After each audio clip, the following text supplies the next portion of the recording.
Excuse me. I always got to start it with a yawn. And as you can see, I'm back to occupying my little corner. My sixth or eighth of the frame. So today, I have a few decks on the table. I wanted to use cards I haven't used in a minute. And so I have the before and after tarot. I also have the Diceology because I wanted to use the Diceology. I have the Gilded Lenormand Reverie, the expanded one. And then, so I'm going to use those as like, Kirsty, how you doing? I'm doing well, I guess. I don't know. I'm doing well. I feel like, so I'm having a Mars return. I've noticed, like, in the past few days, and it could be anything. I've just been a little easily frustrated, maybe, or agitated.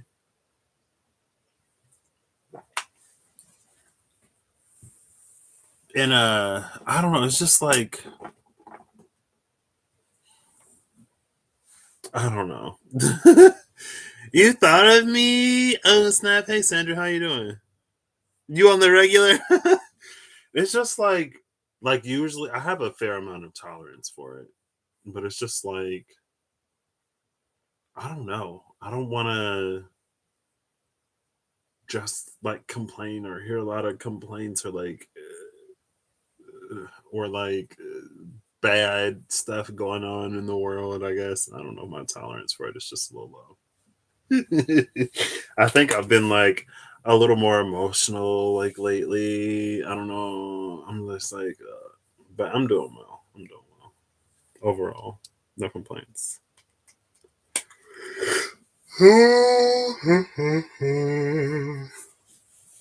Dreams have been really interesting lately.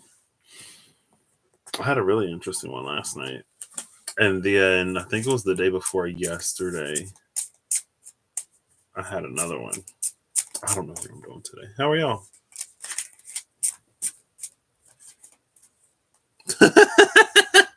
Hey Eve, how you doing? This is a pre-recorded message that is posting live. I'm kidding. I'm like tired too, but thank you. Let's see. Ooh, the dog and the key. Ten of Hearts, Eight of Pentacles.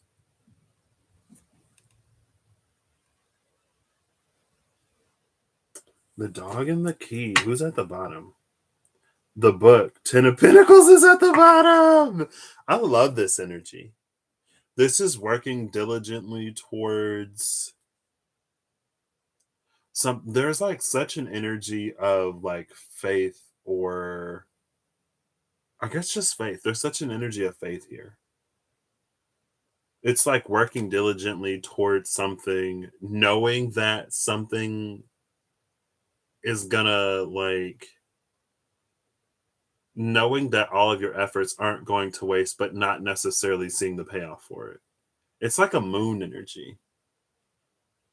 It's the moon because the outcome isn't necessarily known.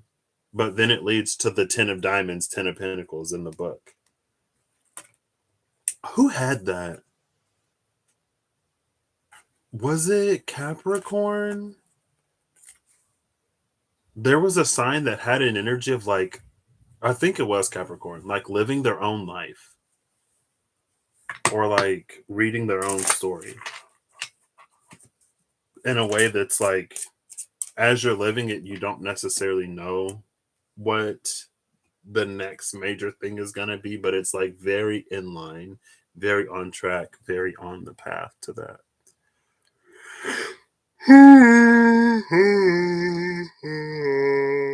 Excuse me. It is a Lenormand deck. It's the Gilded Reverie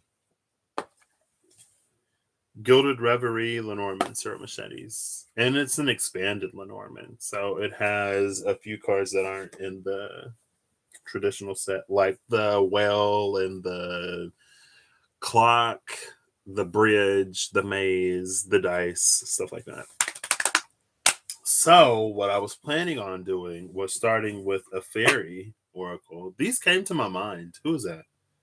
Unity. Interesting. Number one. These came to my mind, and I was like, I don't know. I want to use an oracle deck I haven't used in a while, and it was very accessible, so I just grabbed these. And then I was going to pull three Lenormands to symbolize like different aspects of that, two or three, because three is a lot. I'm not necessarily trying to be here for like 5 hours today. And then I was like, oh, I could do one for every sign. Goodness.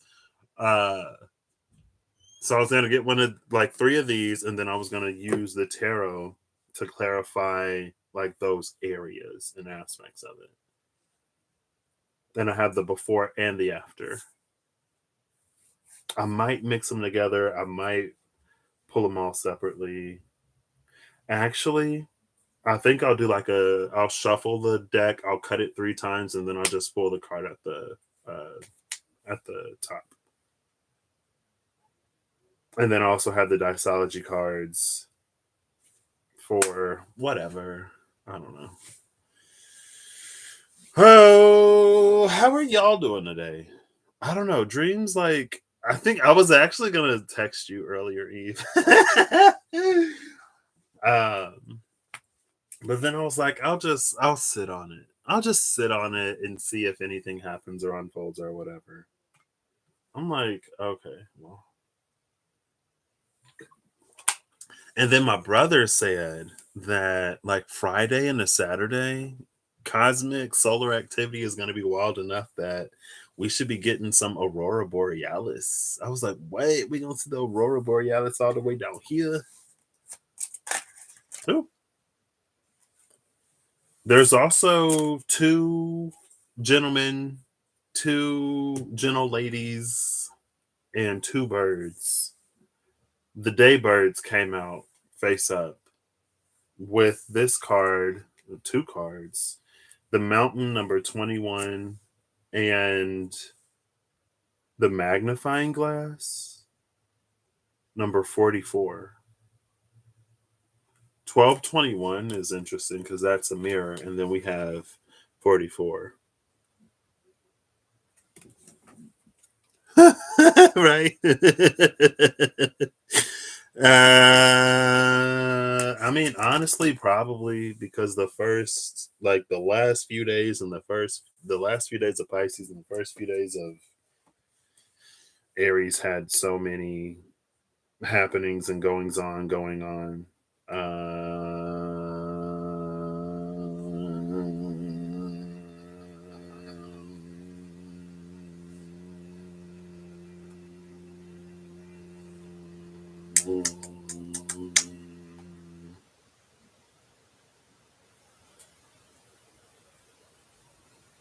Oof, the moon is on Mars. No, maybe that's why. Oh, today's been a good day, no. Oh, the moon and Mars are trining. The moon and Mars and Cancer are trining Pisces, Saturn, early degrees. Okay. Many planets and an arc across the sky.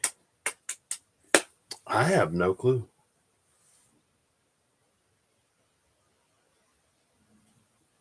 I feel like I had a dream about the sky now. There's only one dream that I remember from last night. And I'm just like, okay. Every now and then I have a dream and I'm just like, okay, all right. We'll just let this play out. Whew. It's felt great, but you've been procrastinating like a MF. Like I've actually like the past few days, I've not done like too much crazy, but I've done little bits of things like here and there that I've been needing to do. So I'm kind of proud of myself for that. It is definitely like it's a season of movement, and I know that because It's very like the blueprint, like the not archaeologist, not the archivist, the architect. The architect has drawn up the blueprint, and like the crew has started to like excavate, but it's like it's time to start like laying down the foundation.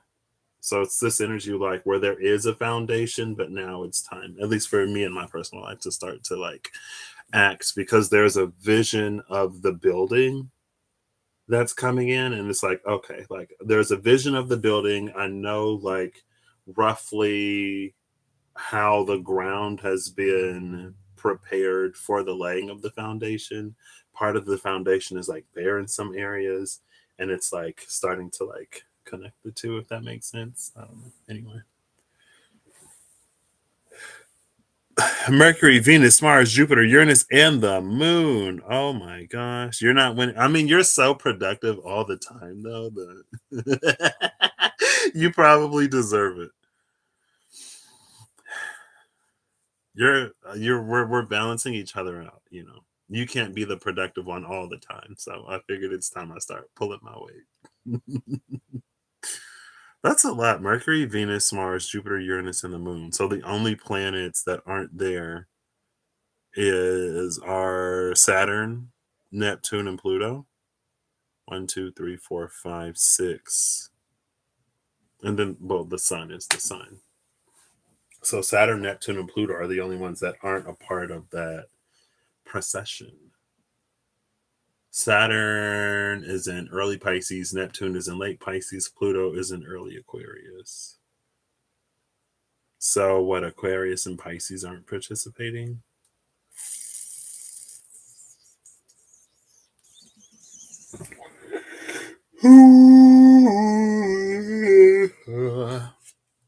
These cards are interesting though, because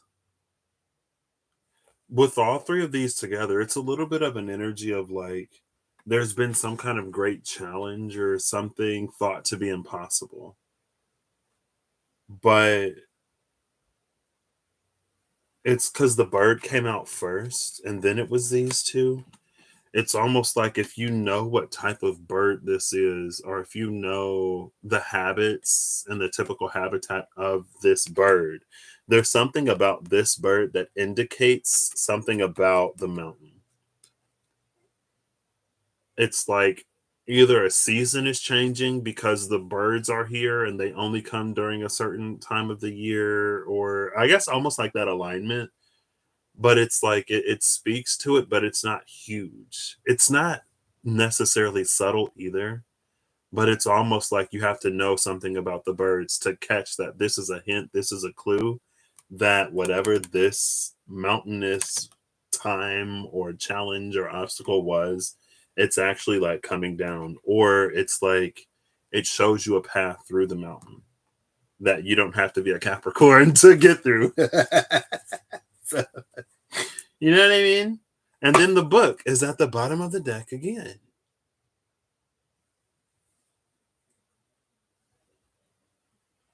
Maybe it's like a reward for your diligence or something, because that was the key in the dog. Like diligence, loyalty is key. That's literally that Knight of Pentacles that came out with in the Tarot of the Abyss with the key around his neck. Um,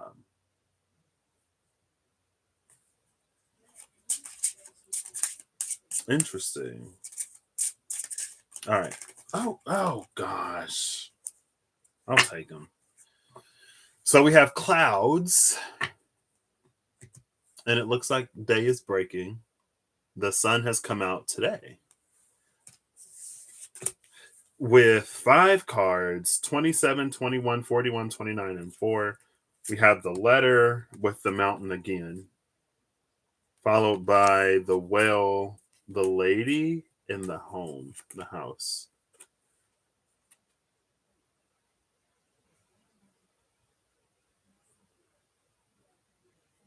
So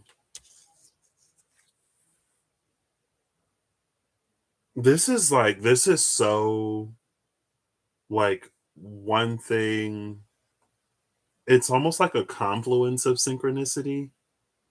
It's either a confluence of synchronicity or it's like a trail of synchronicities. It's either like many things confirming and highlighting like the same thing generally, or it's like one synchronicity or a few synchronicities leads to a few, leads to another few, and it progresses somewhere.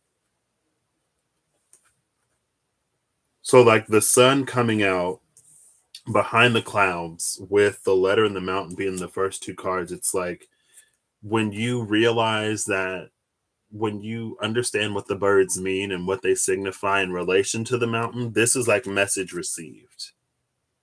And then we go into the well, the woman in the home,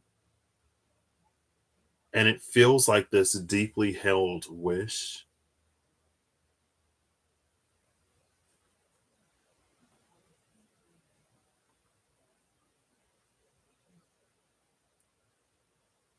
It's also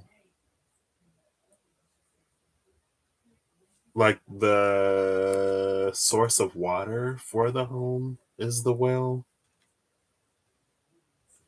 So apparently, like they don't have what running water. It's not that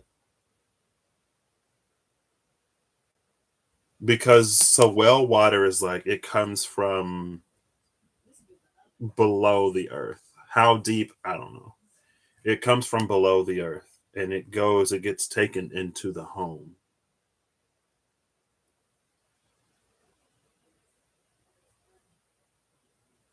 So it's almost like because there was the crown and the root and the crown and the heart before. This is almost like the Earth Star girl. I know. I kind of sort of know the seven popular general, and then I kind of sort of know about like a few more. It goes beneath the root. That's why I'm like, it kind of feels like Earth Star, maybe chakra below the root, but it brings it into the heart. It brings it into the home.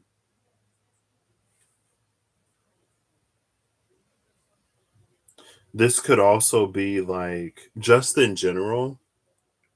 It could be a like a sense of a feeling of community or a sense of feeling of belonging after a long time of not necessarily feeling that way.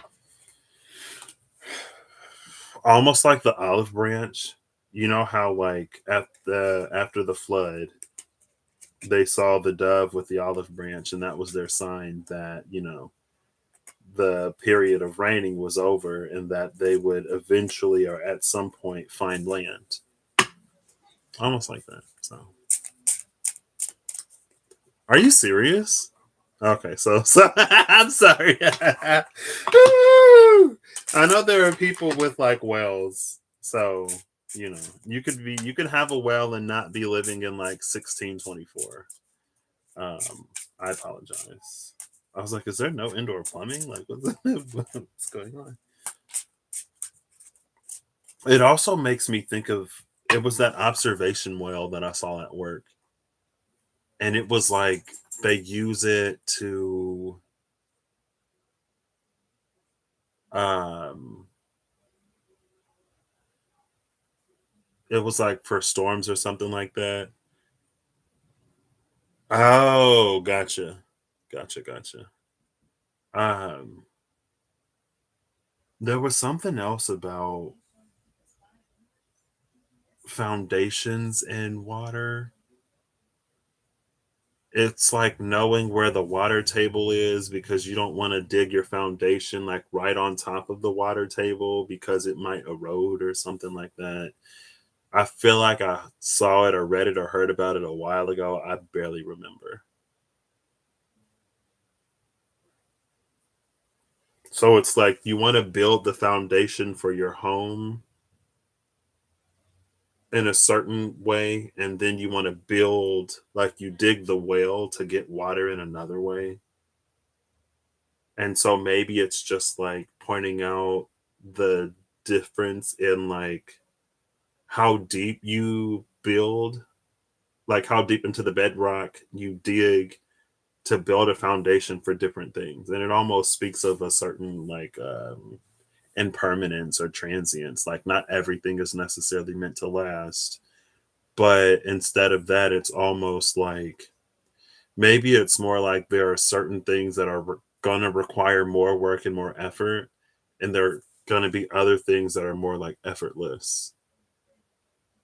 And it's not that the thing that requires more or less work is more or less permanent. It's like they serve different functions, or they require different things in order for them to be established. Woo! You got up on pile too? Oh, I just got so hungry. I haven't eaten yet today. Maybe that's why. Yeah, probably it's fine. I'm basically doing intermittent fasting now, kind of, sort of. So and that just happened. Kind of, sort of. So can I like shuffle this deck and like cards stop coming out? Because I would love to like. It's already been 20 minutes. Maybe this will be it, and I'll just like put all these cards back. Oh, whoo, thank you. And we're gonna stop. A card came up, but it flipped right back over. I've shuffled those. I shuffled these. I'll give these a few more. So I think I'll just do like 3 or 4. We'll ask Siri to pick a number between. No, I'll decide. I'll do 3. We'll do 3, right?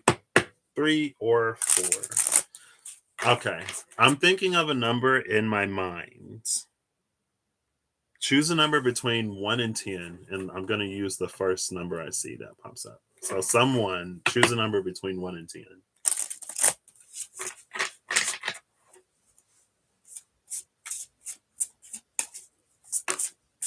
Oh, goodness.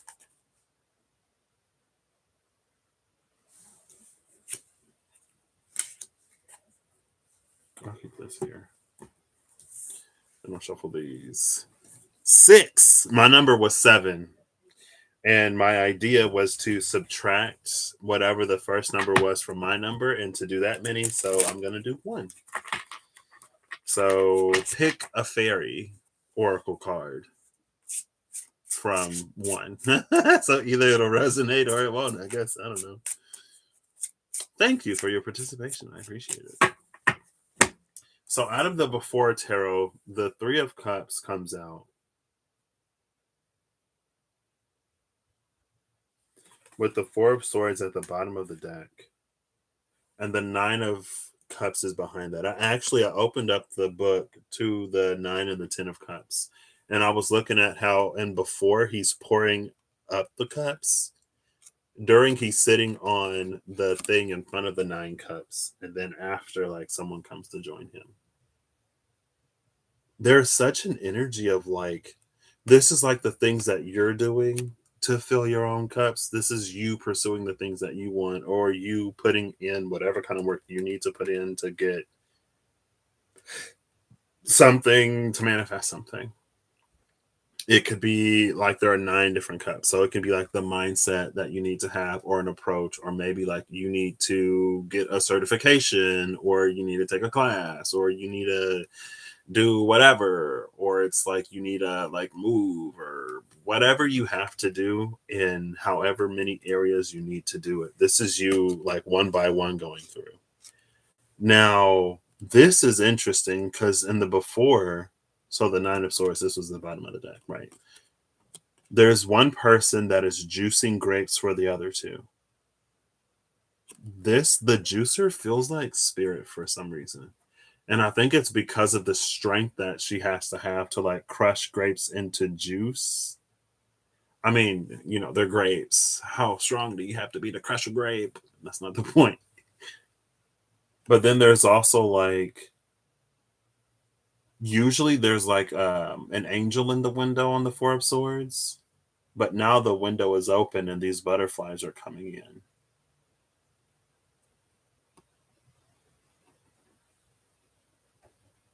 So these 2 together, this is like some thing that we become.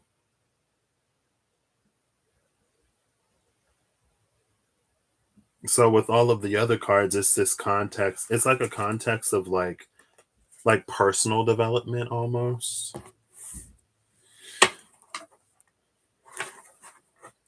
And then before the tower. Ooh, I'm hungry. You had 7. You chose 7, but you fell behind 2 minutes. See, if somebody would have picked 7, because I thought like, what if someone picked 7? And I was like, I guess the video's just over and there's 0. So so I guess for Sandra and Eve, this won't resonate for you. Kirsty, you're the one. I'm kidding. That's why Kirsty got there first.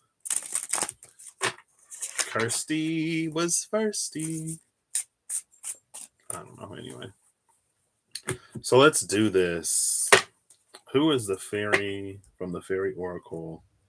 I'm feeling like I always used to see Ike the Retriever. It feels like Ike the Retriever. He might not come out, but we'll see. We'll see.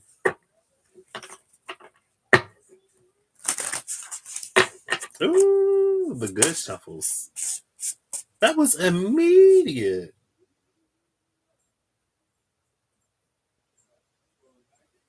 Is this Nellis the Alchemist? Number 27.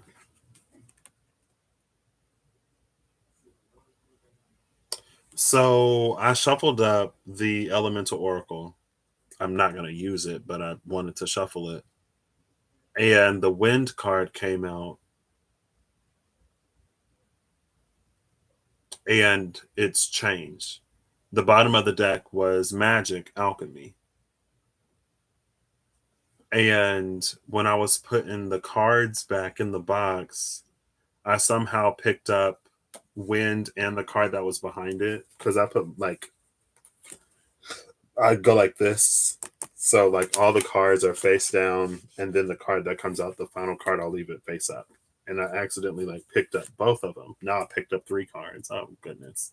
But it was Wind, change, and behind Wind was Water, creativity. Who are these cards?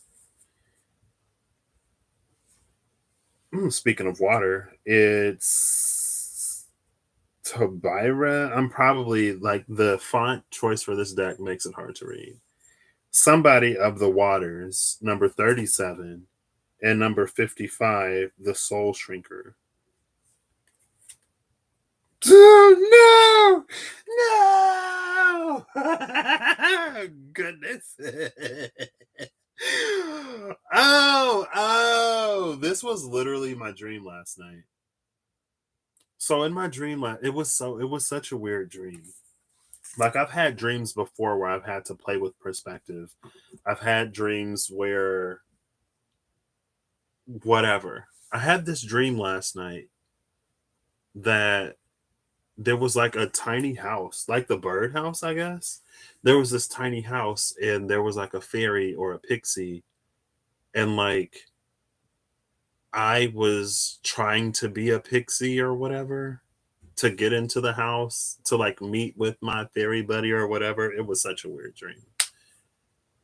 And like I couldn't like I didn't see myself at all. It's like I was dreaming third person. Um so I was like I need to like turn into a fairy so I can like get in the thing. And then like this little, it was so tiny, like this little pixie body, fairy body popped up. And I was like, okay, like I have a body now. And then it was like trying to squeeze my consciousness into this little fairy body so that I could like meet up with whoever was like trying to get my attention. And it was like in the dream, it was like you gotta like do something to your consciousness to like, and that's why I'm like, don't ask me. But like the soul shrinker with this fairy, it made me think of that dream. Because I was like, yeah, I gotta like shrink my soul to fit into this fairy body or something. I don't know. It was so weird. It was so weird. There we go.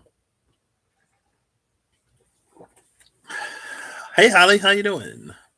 How you doing? I also have books today because I got like all the books. I meant to preface this by warning you that there may be a lot of reading, but we'll see. We'll check 37 first. I opened up the page to 38. 37 is Tobira of the waters, yeah. So water is mutable, changeable fluid, and Tobira speaks to us of a particular kind of change. And I was talking about wind was change and water was right behind it, creativity, right? Change of emotions and possibly a change in health. We have important choices to make about how we meet those changes and where we let them take us toward the calm, flowing purity of the fairy waters or the boiling cauldron of hot temper and steamy emotions as Mars transits into Cancer. The choice is obvious, but we sometimes forget that we have it. Tobira reminds us that we do have a choice, and making it wisely or unwisely determines our future. And then Soul Shrinker was number 55. 33 was the key. All directions. It helps a lot if they are actually meant. I opened up the page to 36. Just like so, I opened up the book to this. And this is like the second page of Tavira. So I just read the start of reading because this is where I opened up the book. And then I flipped back and I opened up the book here to number 56. So this is the last line from entry number 55, which is our soul shrinker. It helps a lot if they are actually meant. Tobira was talking about us having choice even when we might forget that we have choice and how our choices lead to our future. The soul shrinker is just saying it helps a lot if they're actually meant. So choose the things that we mean. Okay. Easy.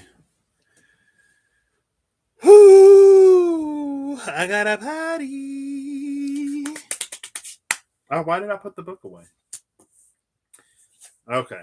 So these two are just saying we have. Oh, we have Nellis the Alchemist. We have the Alchemist here with the supporting fairy messages of choose the things that you mean. Or mean the things that you choose. So whether it's like what you choose to say what you actually mean, or choose to say what you actually feel.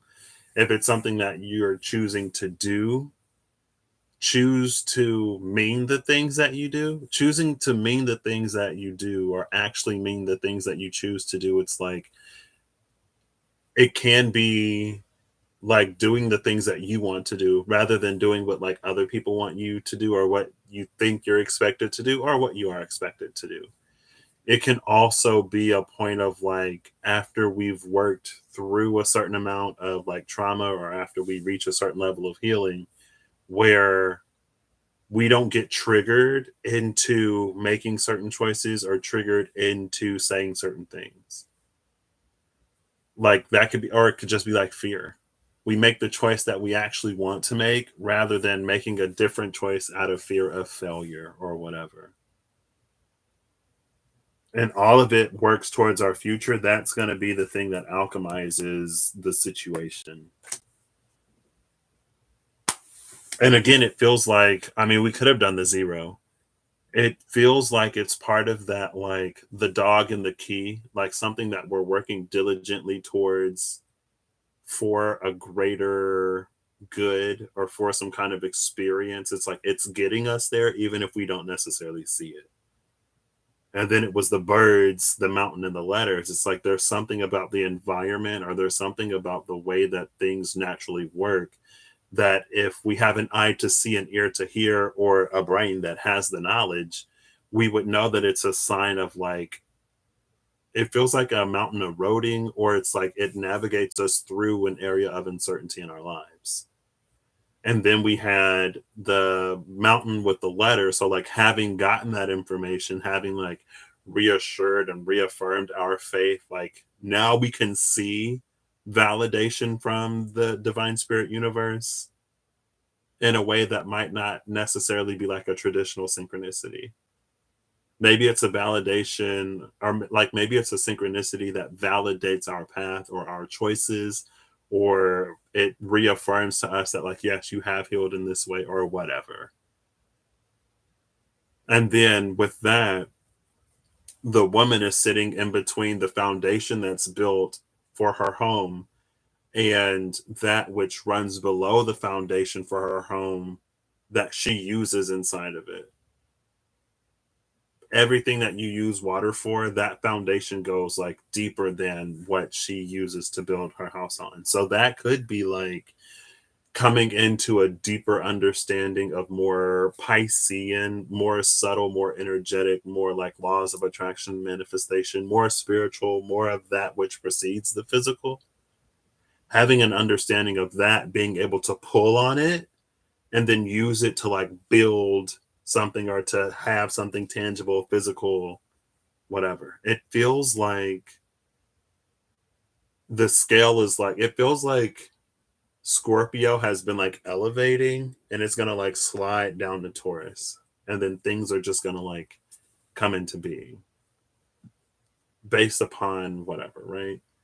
And then that's like the Nine of Cups that was there with the Three of Cups and the Four of Swords. It's like, even if we haven't been seeing a lot of things changing in our lives, or even if we don't feel like we've been making a lot of progress with that Four of Swords, it's like as we pour into ourselves and as we do what our spirit is like telling us that we need to do, sometimes we need to rest, sometimes we need to take a step back, sometimes we need to like divert our attention focus elsewhere so that something can be like, so it can do its thing and we don't mess it up, so you don't pull the cookies out of the oven before they're done, right? It's like as we're doing that, there are also things that like the divine is doing with like crushing the grapes into those cups. So like the divine is also filling cups. So it's also this like there are impacts and implications of what we've done beyond what we know. And it all goes back to the choices that we've been making. Which again goes back to that Knight of Pentacles, Queen of Pentacles, like the things that we've been doing have been navigating us closer and closer towards receiving a miracle, but the miracle that we receive is a result of our labor. So then it teaches us and tells us maybe a new way of working with the divine, with spirit, with the universe. One that is both more subtle, but also more active and proactive. So far, that's what it's reading like. So I'm just going to pull this right here. Oh, I'll pull this one too. But I'll put this one behind this so I know that that one like wanted to come out, and I'll just flip those over. It's Diceology. Bottom of Diceology is the 10 of Diamonds, a blistering heat and freezing cold that lies at the heart of creation, the truth of the heart made plain and beginnings.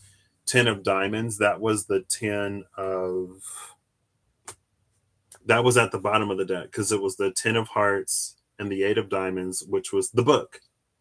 It has to be the book. The 10 of Diamonds is the book that kept coming out. Are you at the bottom of the deck now? No, the dog is at the bottom of the deck now, which is at 10 of Hearts.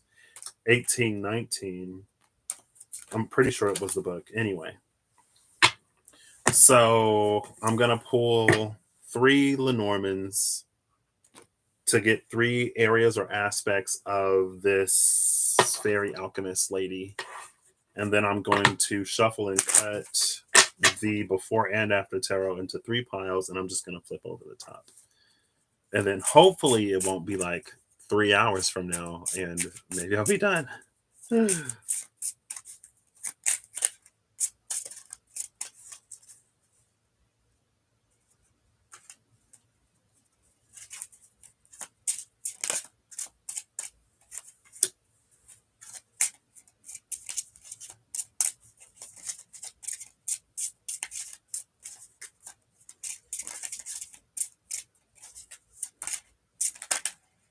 Oh gosh. This happened when I read Pisces. Pisces season, the last card was 3 cards. Oh, the last card is 4. No! No! I thought it was just 3. I got one for the first one for the second one, and then four for the third one. So I guess I'll try to read them all as one, whatever. So Ten of Diamonds was the book, and the book has come out again. Because of the blistering heat and freezing cold at the heart of creation, there is this like Capricorn felt like they were living their own story. Like Capricorn was watching their own life, but they had an idea like what comes next. This feels like it's more like writing it, which with all this creation, watery, magic, alchemy, makes sense. We write our story with the choices that we make because every action has an equal and opposite reaction. Every choice has a consequence. When we make choices that we mean to make, we get consequences that we want to have. When we don't, well, when we make choices that we mean to make, and I guess part of meaning the choice that we make is that it's like it's an informed choice. It's a little bit more than just like I'll do this because I think this will get me where I'm going. It's like I'm going to do this because I know it's getting me where I'm going. Then of course you get a consequence that you want. You know what I mean? The Ten of Diamonds. Ten of Diamonds. Ten of Diamonds, Ten of Clubs, King of Hearts, Seven of Clubs. So there are no spades here. But we do have a 10-10. So it's the book, the polar bear, the home again, and the mice. The house has mice. Oof. Mice for me in Lenormand isn't always bad. Mice for me is like it's bit by bit. It's like little by little. It's the little like the small things that add up to something bigger. And the something bigger could be like great or it could be not great. Like there are many contributing factors. So that could almost be more of that like confluence of synchronicities. But I guess it could still be the trail of synchronicity. So we also have the second card is the compass, number 42. And the first card is lilies, number 30. King of spades and the king of hearts. Air and water. Air change, water creativity. Interesting. Then again, we also have the 10 of clubs and the 10 of diamonds with the 7 of clubs. This is a wild card. It's beyond the Lenormand. That's Cyril Machete doing Cyril Machete things and being like, however he got it is how he got it. I don't know.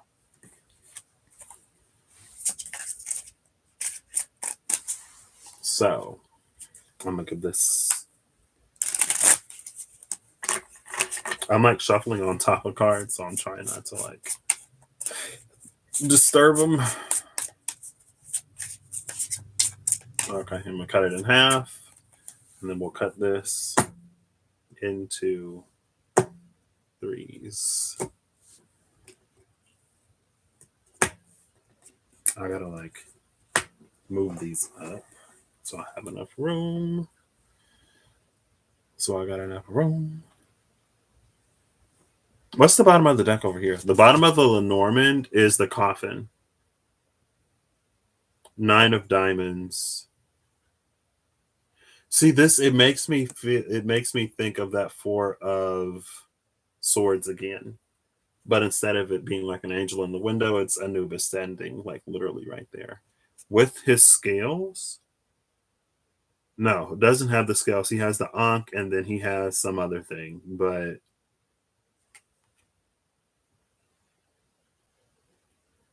it does feel who's behind Anubis? The ring, which is a commitment. And then the cross is behind the ring.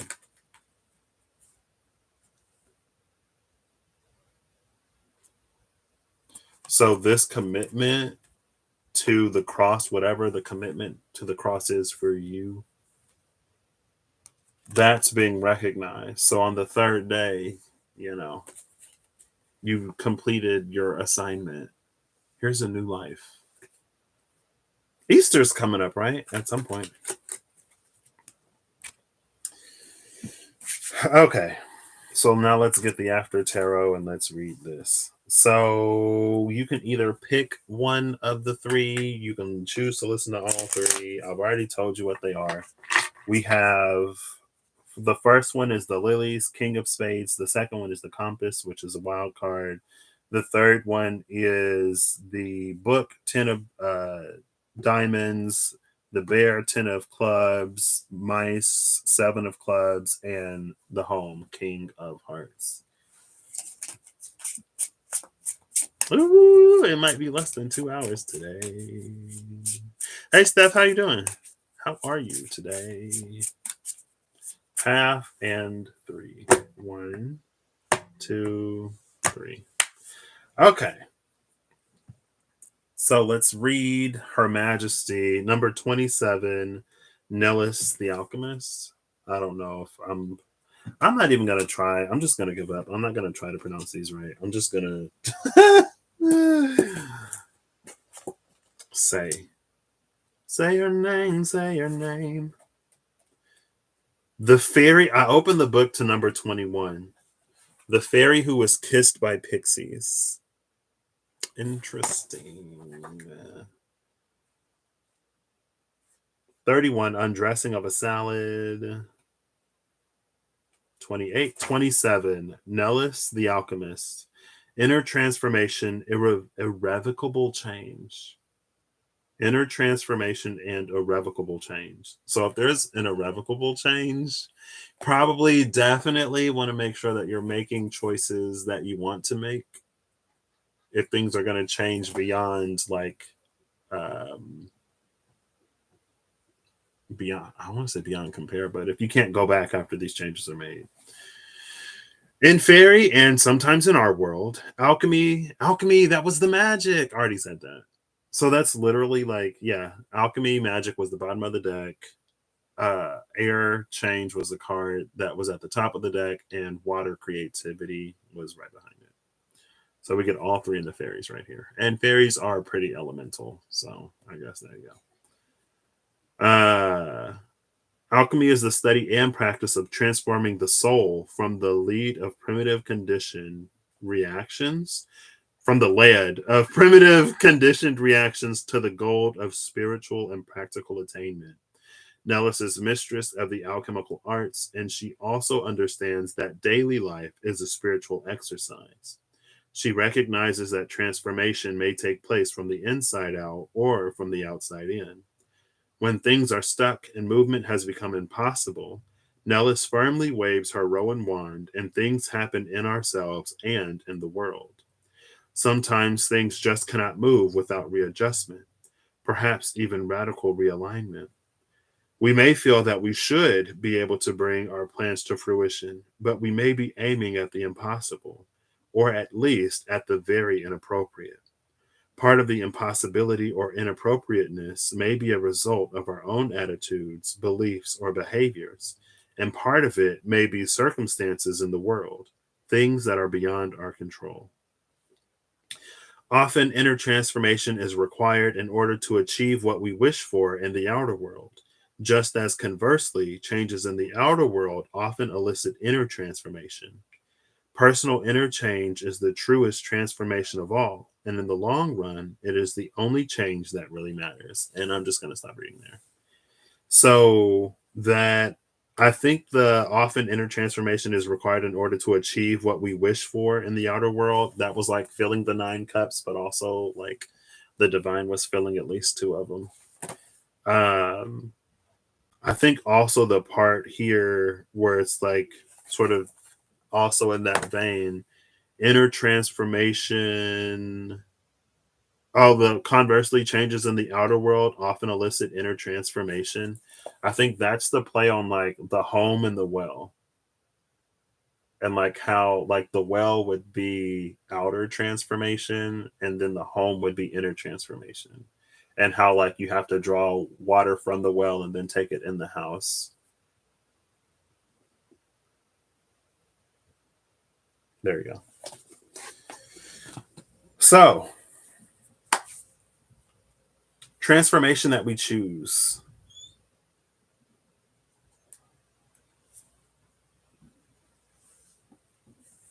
I need, I need, I need, I need the Clarity Tarot. Where's the Clarity Tarot? Thank you.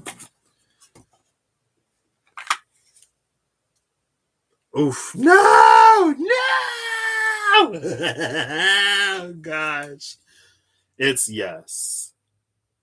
And it's the devil. No. So while we're on the topic of alchemy and changing and making choices and like inner transformation and changes in the outside world and stuff,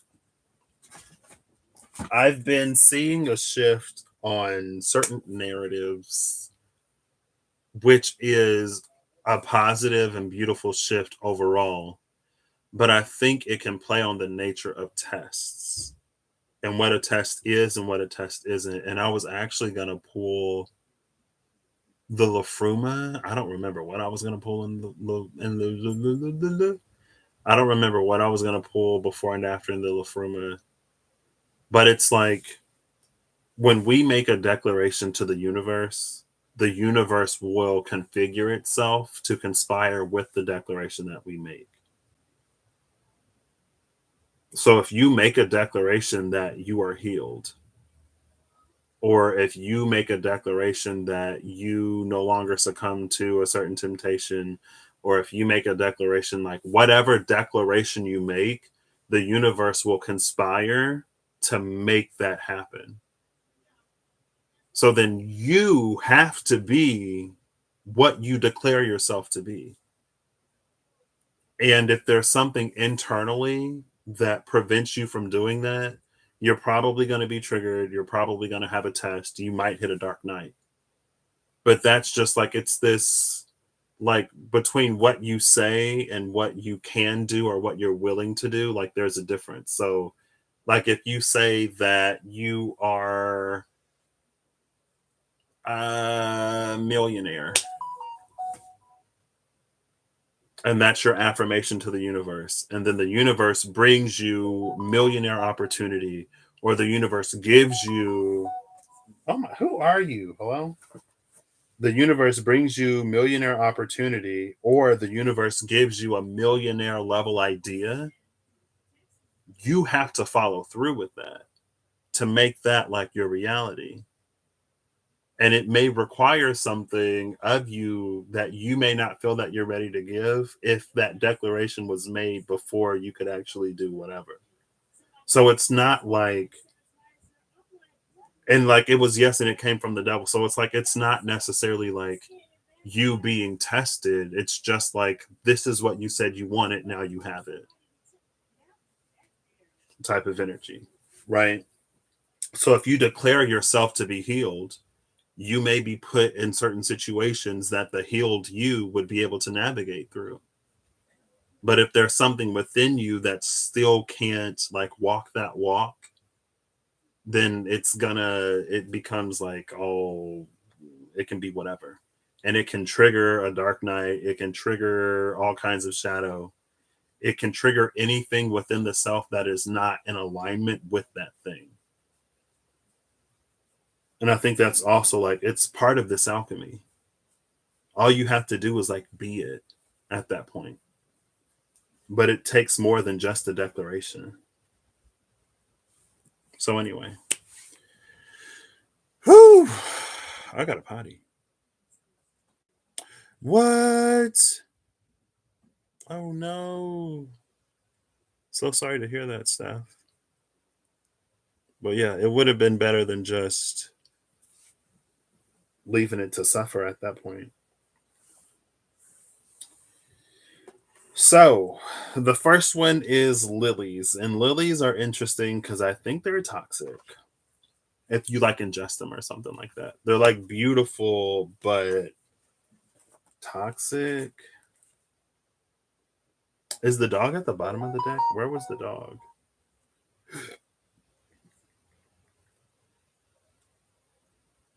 Or are they only like toxic to cats and dogs or something like that? The entire lily plant is toxic. The stem, leaves, flowers, pollen, and even the water in the vase. For cats or for like everybody? Are lilies toxic to humans? All plants in the lily family are dangerously toxic to people and pets, though interestingly, most plant gardeners call lilies belonging. What? Most plants that gardeners call lilies belong to other plant families. Don't relax, however, because the majority of those lilies in name only are also poisonous, like crinum lilies. So yeah, they're poisonous and they're toxic, but they're gorgeous and they're beautiful. And some gardeners may tell you that something is a lily, and you may think that, oh, this gardener called it a lily, but it's actually not a lily, so it's not dangerous or toxic. Be careful because it could still be poisonous. You know what I mean? Anyway, at the top of the deck is from the before is the Six of Pentacles, from the after is the Two of Pentacles.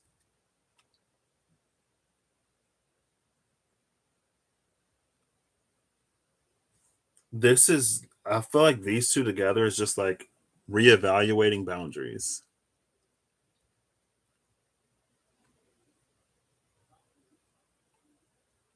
I think it's reevaluating boundaries in the ways of like not giving too much to it's like not giving too much energy in places. It's like not putting more energy into a vessel or receptacle or container than it can hold. And it's interesting that it's reading like pentacles instead of cups because it feels like cup imagery would suit it better, but it might be pentacles because of how it affects our like actual like day-to-day lives, right? It's like if someone needs more than we can give, but we continue to give, then we don't have the energy to take care of ourselves and our own like needs.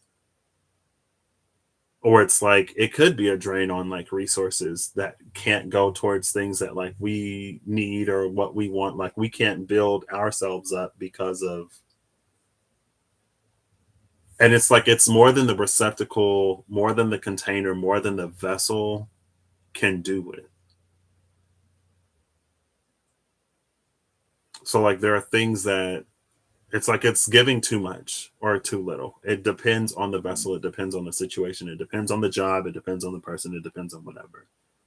Because not every, just like with the house and the well, not every foundation goes to the same depth. The house is going to be here and the well might be down here.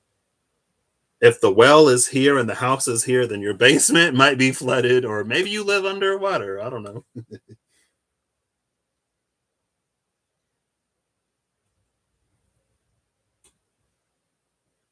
But there's also this like, there's something about the way that you manage your energy that brings or attracts things to you. This is the Two of Pentacles after. So, like, they have successfully called in that ship, and the people on the ship are disembarking. Oh, my grandpa is here. Oh, gosh. Oh, I might have to end this. I might have to end this video.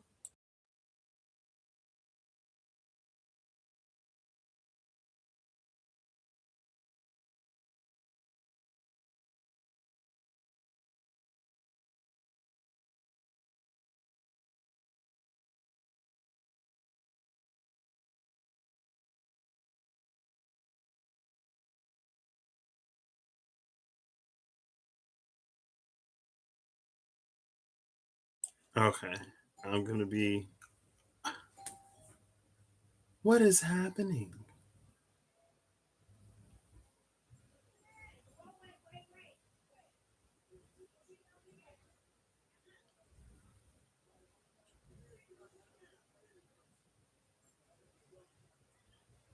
Okay.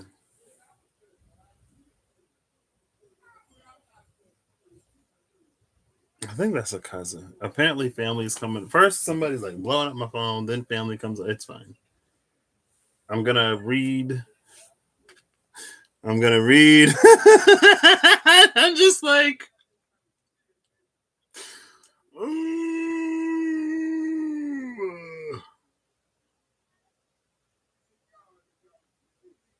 Can I like turn my mic sensitivity like down? It's fine. Okay. So I flipped to lilies in the book. Lilies, calm peace and serenity is what I preach. Your parents and elders show up under my symbol. I bring wisdom and experience. I signify a long term relationship or ancestry. Contentment and satisfaction is my angle. The lily, from a pagan view, is symbolic of sexuality and passion, but also of purity.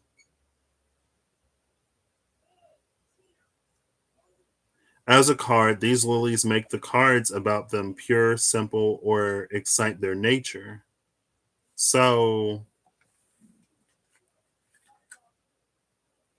with the context of parents and elders, this might be like you,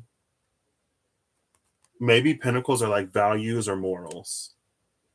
The things that you value may be different than, you can't hear them yet. And hopefully you can. um, you may be like deciding which values and morals or which ways of living that suit you and which ones don't. Since lilies are also toxic, it could be a certain way that we view passion or purity or sexuality. Because again, like these are pentacles. And so playing more on the like the passion and sexual energy of lilies, it's like it almost it makes me think of that Knight of Wands that was becoming the Queen of Wands. It's like, and it goes back to like almost like vices and stuff like that. There may be some things that we do that are not congruent with the life that we want to live. And then it becomes a question of like, what do you want more?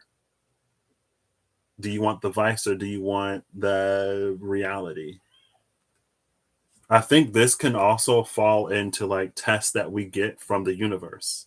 If we make a declarative statement to the universe, to God, spirit, the divine, and then our life tries to change to reflect that statement, can we be the person that we declare ourselves to be? Because maybe the person that we declare ourselves to be requires us to change how we navigate and operate and live life in some way. Right? It's like if you declare yourself as over your fear of heights, but the next place on your docket is at the top of a mountain, or you have to cross a bridge to get there. Would you be able to go to the top of that mountain? Would you be able to cross that bridge? Are you over your fear of heights? Or do you just sort of like try to suppress it? Again, it's like it's as simple as not being afraid once you make that declaration, but not being afraid can be a hard thing to do if you're afraid. You know what I mean? So it's not that it can't happen, but it's like it's not always like the universe trying to test you or like the devil trying to do this or do that.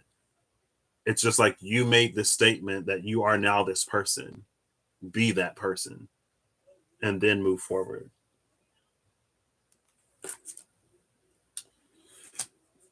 Second is the compass, which is number 42. For the before tarot, we have the Nine of Swords. For the after, we have the Page of Pentacles.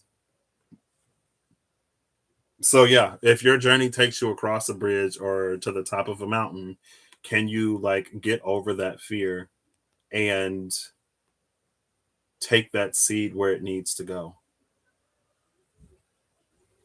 This could also be like, this is so like a fear of public speaking or you don't want to be seen, you don't want to be heard, but there's something that is for you to contribute.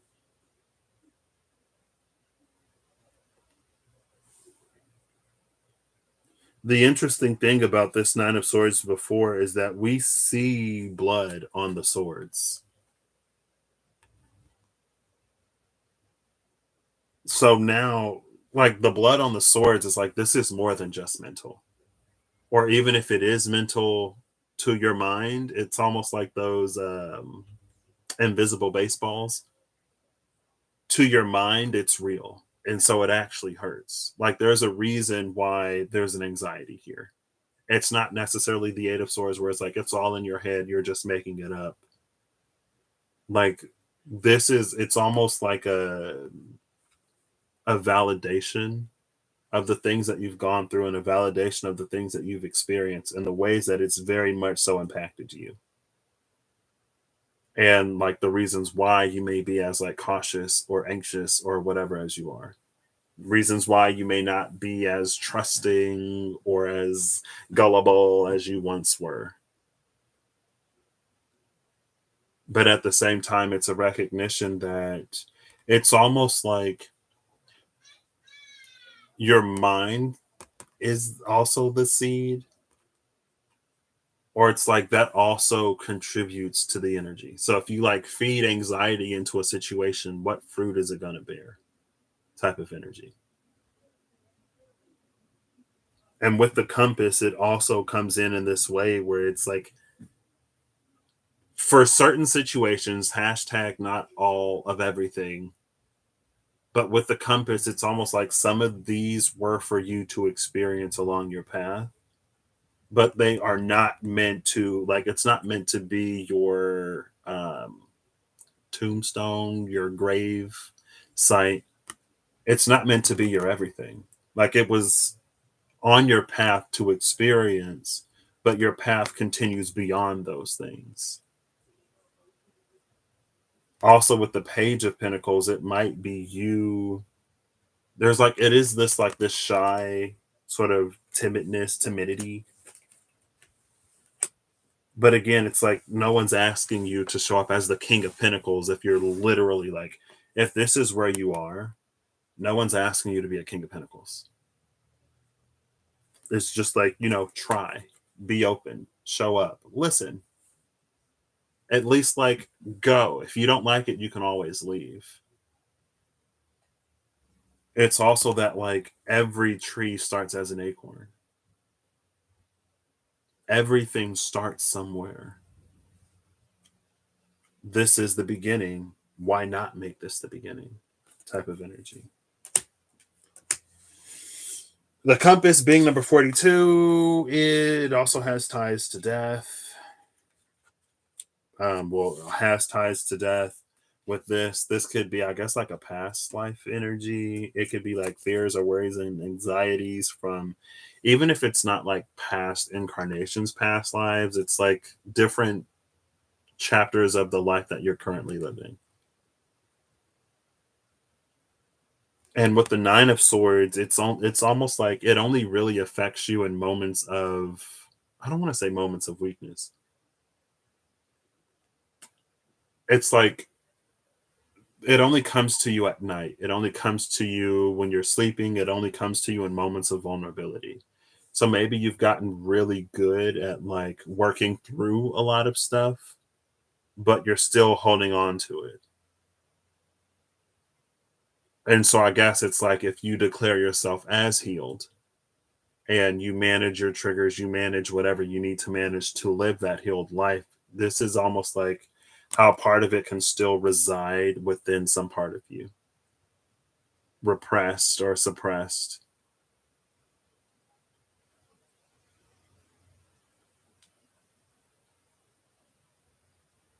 But at that point, it might be more mental.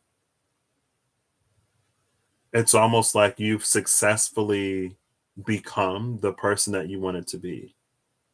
It's very like you are healed, but there's still an attachment to certain aches or hurts or pains. So it's like you are healed in the way that it doesn't like affect your it doesn't affect like the choices that you make per se. It's like you're able to see it, recognize it, but do it anyway. Right? Like if you're afraid of heights, but you travel across the bridge every day, it's like after a certain point, the fear isn't completely eliminated, but it's like, I've crossed it for a week, I've crossed it for a month, it's been a year, 10 years, and nothing's ever happened. Like today could be the day that something happens, but I can swallow my fear and cross the bridge. It's almost like this, like you've worked past the fear or you've held it for like some time ago, but if it was tied to a certain occurrence or if it was tied to a certain situation or area of your life, be it like career or relationship or like travel or like water or whatever, it's like the thing triggers the response even though it doesn't necessarily affect you, at least not to the degree that it did. Now the page of pentacles like turned over, I put it down and it like they're pretty glossy. 42, Le Compas. I am here to help you find your way. If there's a journey to be taken or a choice to be made, I can provide you with directions and a path so you don't stray. The compass card is an indicator of the direction one is meant to go. It can represent someone or something that provides guidance and helps direct you toward a goal. This card urges you to examine the point or the focus of your undertaking. Look where the needle is pointed. Other nearby cards may provide insight as to your direction and your destination. Whether you are facing the mountain 21 or a choice 22, you need to stop to get your bearings and make a plan. This card advises you to not proceed blindly without direction. Know where you are going, but also why you are going and what you expect to find. The compass is pointing. How do compasses work? The compass is pointing literally to these two cards. The top, I put the nine of swords is at the top and the page of pentacles is at the bottom. So this compass, I guess, almost like the last one. It's like at this point, it's just these two. It's not like the Six of Pentacles, Two of Pentacles from the Lilies. It's not all of this stuff from the Mice House Bear book. And like again, like the overall thing is like alchemy, right? It's the alchemist. So it's very much so like this is almost like how can I use this is reading like this is an awareness of self that is so deep, that is so present. It's like when you know your own strengths and you know your own shortcomings, it's almost like at this point fear can be a guide.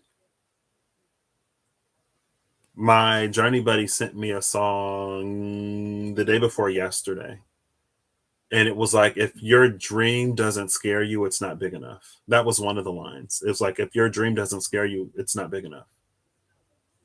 If you want healing or you want, like, with whatever you want, with whatever you desire, whatever you are creating or asking to come about in your life, because it's under alchemy,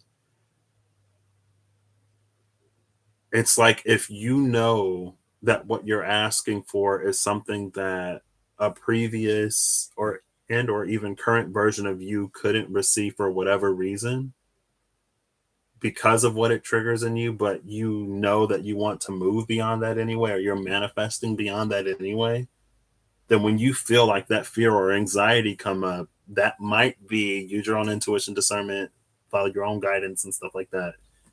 It might be an indicator that you're on the right track. Like if you have to face yourself, or if you have to face your past, or if you have to face whatever in order to continue forward, it's almost like recognizing when you're hitting the bound of your comfort zone And then you can choose to like take that step beyond it. I am actually gonna look at the bottom of the deck for this Nine of Swords. It's the Strength card.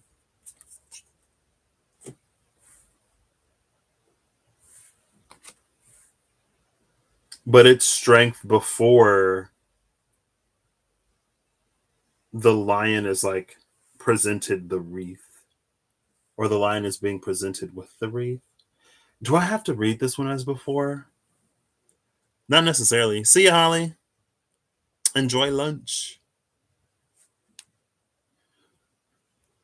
This isn't necessarily before or after. I mean, it's like strength is required to get out of bed. Have you ever have you ever had that one of those days or weeks or months or like where it requires strength for you to get out of bed and to like go and do stuff that you know you need to do to be that like productive?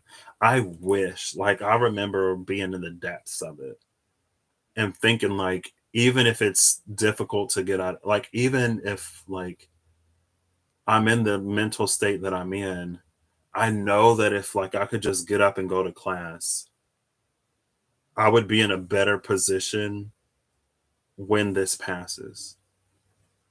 Like, as bad as I feel right now, or as much as I don't want to do anything right now, I know that if I got up and I did something when the pendulum swings in the other direction, at least I'll be in a position that like is better than not doing anything.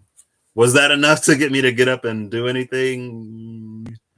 When I reached a breaking point, yes, kinda, but not really. Not then. Now it's different, of course. But from the 9 to the 8, there's also like this take a step back. What I love about this is like this feels like you recognizing the thing as well. Like if something comes up and it like triggers a response from you, or if it makes you think of something, it's like you taking a step back to realize like why you feel the way you feel, or why it affects or impacts you as much as it affects and impacts you. And it might be like realizing the validity of it. It's like it makes sense that I'm anxious or nervous, or it makes sense that I'm losing sleep over this because of what I've been through. These swords have blood on them, like because of what I've been through, because of what I've witnessed, or because of what I experienced. Like it makes sense.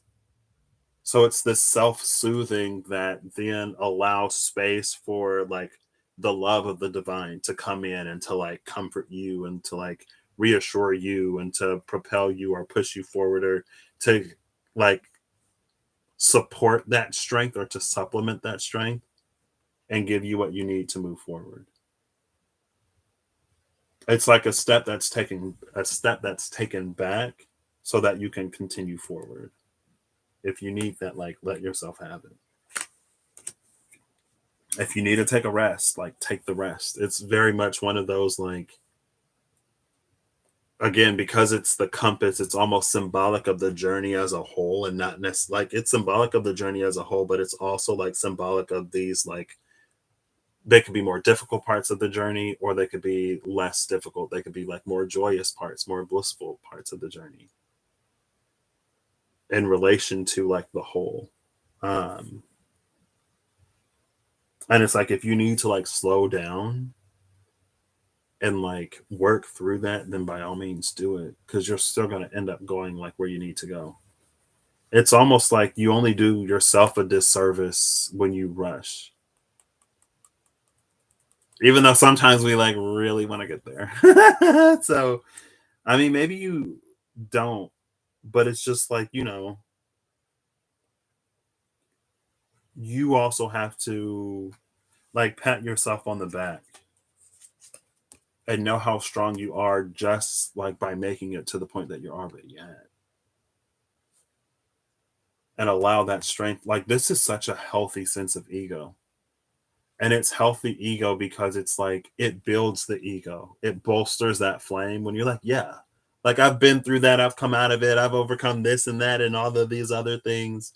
And it's not this like distorted ego to the extreme. It's not pride to the point where it triggers a fall. I think the tower was at the cut. It's not pride to the sense that it triggers a fall, but it's pride that like puts you on the horse in that six of pentacles as you ride forward into battle rather than the homecoming. It's like going into battle.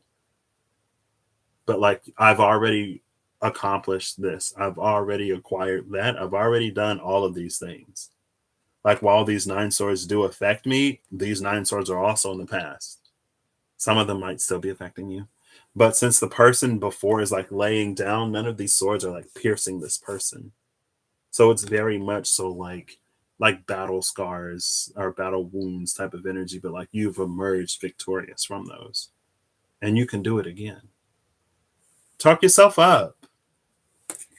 And it's like it's healthy ego, like a little bit of ego, everything in its proper balance. Maybe for you, you have an ego that's too slippery. And so you can't like talk yourself up at all without going on a whole trip. And so, I mean, I guess I'm just saying that because maybe for you, like all ego is bad. I'm one person living my experience, trying to assist others, whoever comes across these in theirs. For you, that may not be the case. Maybe for you, ego is bad. Ego is a big no-no. But this is a healthy enough ego that will like, again, it supports you while you're trembling, so you can make it across that bridge, so that your fears don't stop you from doing the things that are for you to do. Now there are so many cards.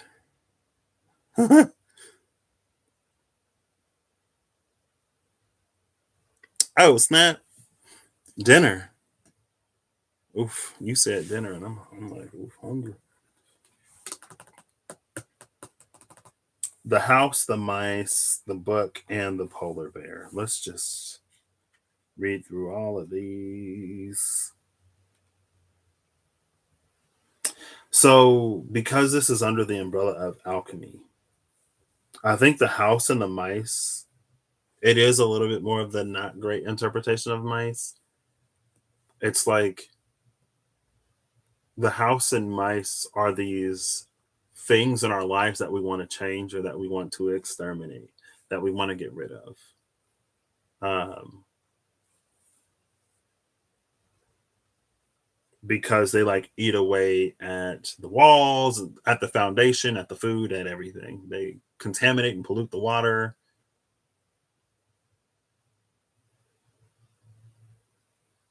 And then the book and the polar bear, like all together, it's almost like there are these things in our life that have like they pile up on us.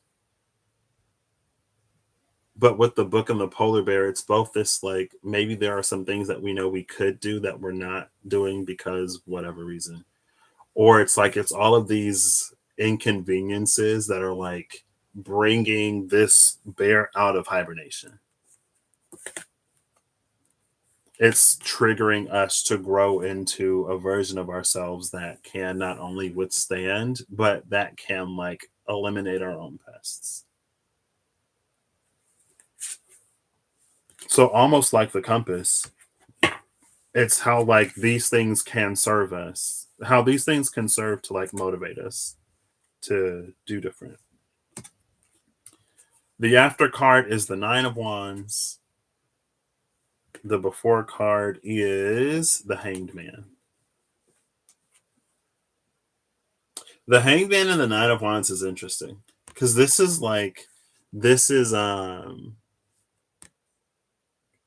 receiving like downloads or intuitive information, or like this is the knowing. The nine of wands is like when you actually do it and then it's like it's harder than you thought it was. Like when you were in the hangman, you got the answer, you got the solution, like you know exactly what to do. But when you put it into practice, it's like, oof, like I gotta do this every day. Like I had like this has to be like a change in lifestyle. I can't just go to the gym one time and be fit forever. I gotta eat right like consistently. Wait. It's like, yeah, girl. Like healed for life, you know what I mean? Hey, Codes of Harmony, how you doing today? The title card is under this Hanged Man, by the way. And it's the title card either front or back. But this side of the title card, it's a special invitation. The other side of the title card is more like just the fool, stepping into the unknown, but not being like he's walking on clouds. So this side of the card, it's an invitation.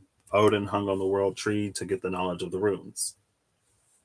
Now he can do all of the rune magic that he couldn't do before he knew them. I also like this special invitation because, like, the Nine of Wands after, like, you're not doing it alone. You're supported in this.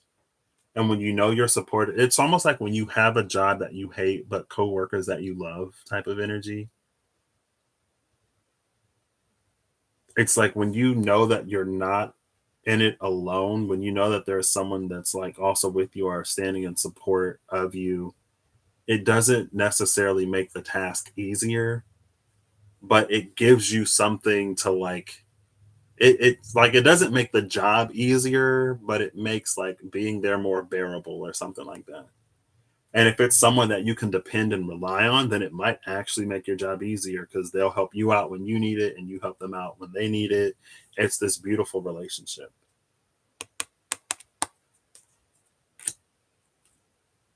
It's interesting that this comes third though, because again, it feels like it's playing off of the compass.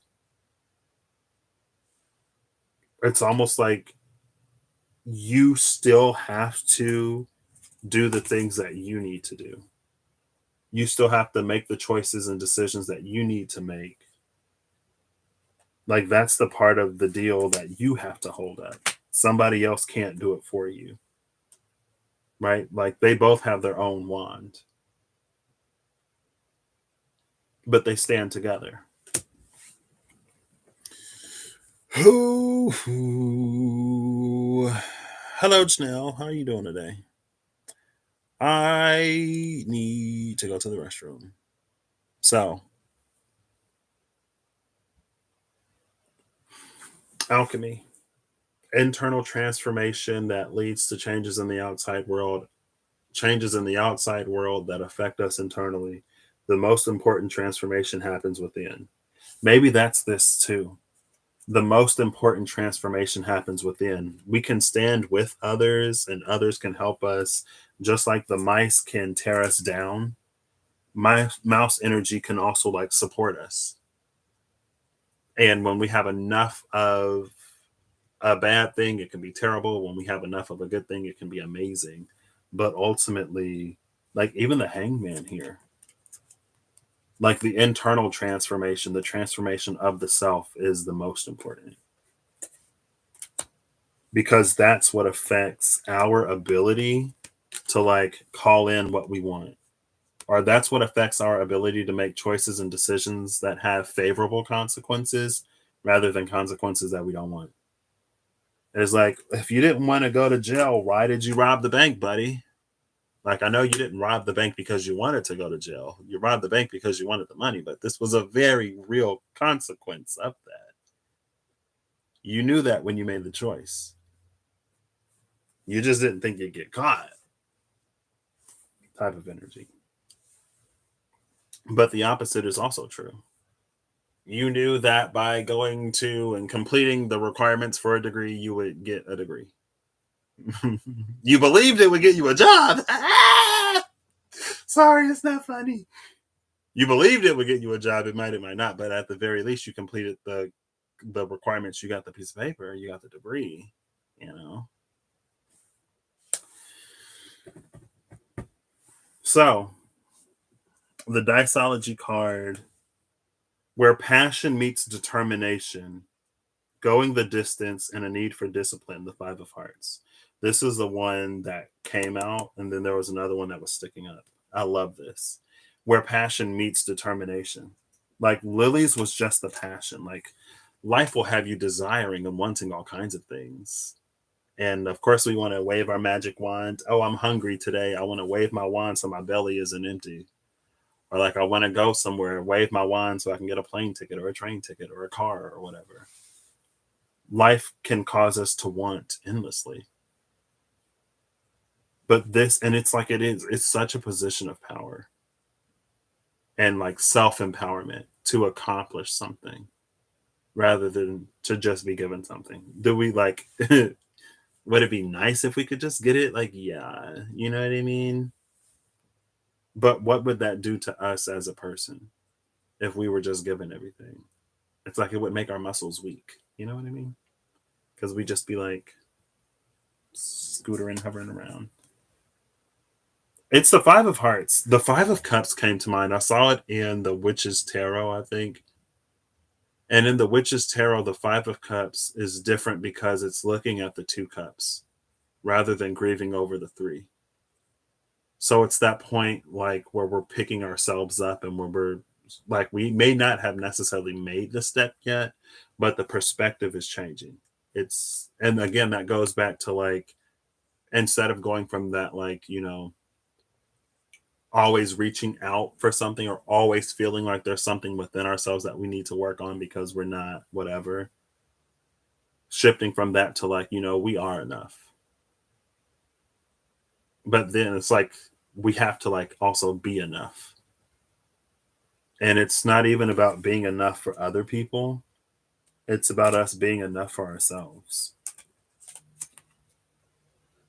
And then when we are enough for ourselves, that works in conjunction with other things to like expedite certain processes. See you, Steph. I hope you're making something yummy.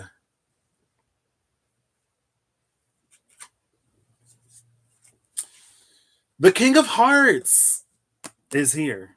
The King of Hearts is. Is it the house? Yeah, the King of Hearts is the house. There he is. Oops, the King of Hearts. The Ten of Diamonds. I love the diceology, like confirming. Ten of Diamonds. Ten of Diamonds. No, you're the nine. Where's the 10? It's down here. Oh, it's this one right here. Oh, it was the book. 10 of Diamonds, 10 of Diamonds. King of Hearts, King of Hearts. ECD. Cool. Thanks for letting me know that I didn't waste my time in pulling this deck. And both of these are in the final four. So if we take these two and leave the other two, this is almost like the fairy tale castle thing or whatever. It's that fabled happily ever after. And then we're left with the bear and the mouse. So when we put these on the outside, it's like it can read as like we're gonna get where we're going no matter what is happening or what isn't happening. Is the bear asleep? Doesn't matter. Are the mice here? Doesn't matter. Maybe you get a pet cat or a pet snake. Or any other animal that eats mice or that deters mice. We'll say they deter the mice because, no eating. A decision that once made cannot be rescinded. Like this card came out face down. This one was sticking up. The Alchemist, irrevocable change. And it deals with like choice, the mountain or choice. I was like, it is all. A decision that once made cannot be rescinded. A wise king who settles an impossible dispute, operating in divine order. Maybe that's what that is. This is the operating in divine order. This is also the operating in divine order. This is the strength that we need to operate in divine order. This is us reassessing what's been instilled in us to determine the divine order. The Six of Pentacles went somewhere. Oh, it's right here. Now it's in reverse. Are you still upright or are you in reverse? Yeah, now it's in reverse. It's like, yeah, that ain't getting me to my divine order. The difference between the Six of Pentacles and the Two of Pentacles is the Four of Pentacles. Four of Pentacles being like what we have built a foundation upon and what we may hold very important or dear. to us. So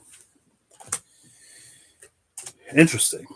It's like it's all possible. It's all magically possible. It's irrevocable change. It's once things proceed past a certain point, they cannot go back. And maximizing or minimizing limitation or support, look to the root. It's like it can be great, it can be terrible. It depends on you. That's what that card is about. It can either support us or it can tear us down. It depends on us. And again, it's not to stop anyone from making declarations to the universe, but it's just like realize, if you make a declaration to the universe, if you stand in your sovereignty and authority and you proclaim something with the faith, with the belief that it will come to pass, know that it will come to pass, and it coming to pass may require you to be who you declare yourself to be. It's just that. So it's not like, more than anything, it's just like, it's not a test in the sense of like someone or something trying to come in and prove that you aren't whatever. It's just like, you said you were going to Jupiter. Now you're on the bus to Jupiter. Why are you freaking out? Like, this is what you said you wanted. And it's not a why are you freaking out? Because again, like, the answer is known. The Emperor at the bottom. This was at the bottom of the first pile then. With the Two of Pentacles, it's the Emperor. Like, that's the level of self-assuredness, or that's the level of the authority on which we stand when we make those declarations and we hold up our end, or we are whoever we claim ourselves to be. Again, it's beautiful and it leads to gorgeous things. It's just like, don't be surprised if you go to a place that looked familiar at one point, but you're different now, right? You got this. And not in a you asked for this type of way, but anyway. You read somewhere it is because they see us as incompetent hunters. Oh yeah, I've seen that. They don't want you to starve. They're like, you haven't touched your mouse. Move in, Mickey, and live under the fridge.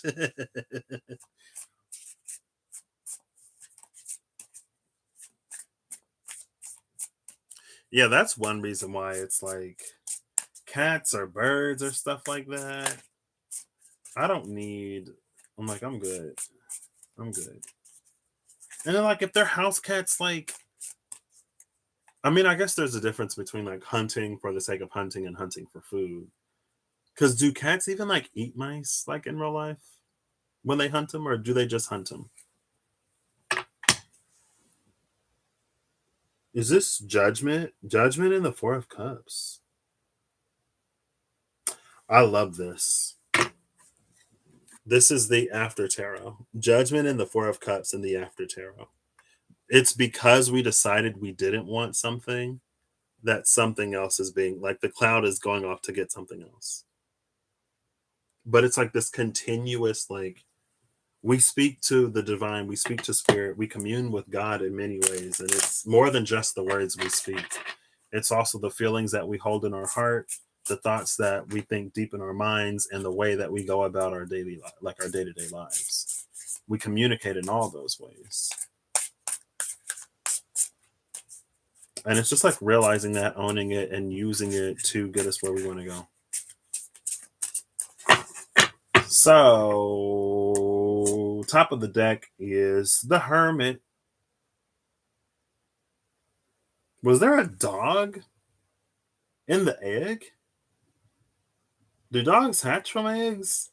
And the snake is like full grown now. Speaking of getting rid of mice, there's the snake. Here's the no. Oof, Steph is a Virgo. It's fine. I'm sorry. I was like, not the dog, the Virgo, and the snake. Oh my gosh. Bottom of the deck is the Two of Cups, and they're embracing. I love this. And now we see the cat.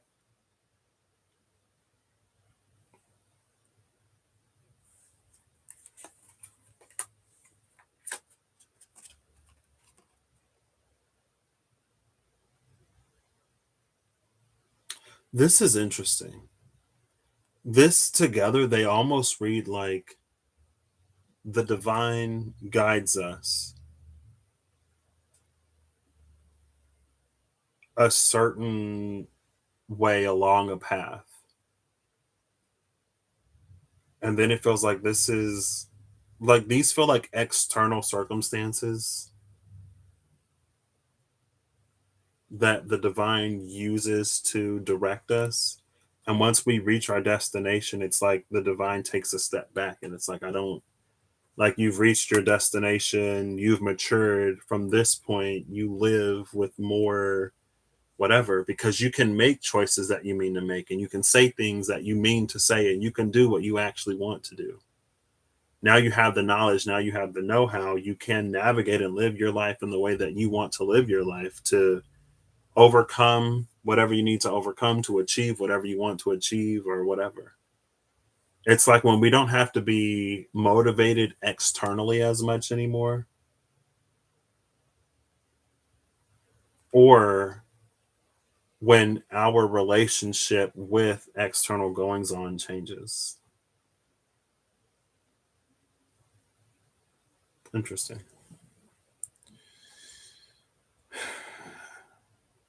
Oh,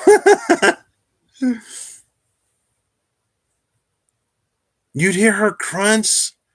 Oh gosh, I feel like I would be. I feel like I don't know if I'd be like traumatized. Your cat eats his. I don't know. I don't. I feel like it's like if you're gonna catch it, you got to eat it and eat all of it. I don't want to see any remains or now the who is this is on the floor. Come back. Where did you go? The hermit. The hermit is on the floor now. The divine is saying, "Congratulations, you graduated. You have succeeded." And it's not that the divine leaves us. It's not that we're abandoned or whatever. It's just like we don't need the divine to guide us in those ways anymore. We don't need negative external circumstance to provoke us to some kind of self empowerment. Because we just like we can, we just do it. It's almost like if you have a teacher who's like strict, once you like graduate from their class or once you like leave their class, they don't have to be as strict with you anymore because like they're not your teacher. Or like if you don't learn in that way, then they don't teach in that way type of energy. And again, it's like it's part of the compass where sometimes it is difficult, sometimes it is challenging. Not every circumstance can we stand to. I won't say we can stand to gain from most circumstances. We can choose that. Not every circumstance necessarily happens for the sake of us gaining something. I'll say that. We can choose to find a bright side or whatever because we have that ability. But, you know, sometimes, I don't want to say sometimes things just happen because, again, like there's also consequence to our choices. Not saying that anyone chose anything terrible. You know what I mean? It's, girl, I feel like, you know.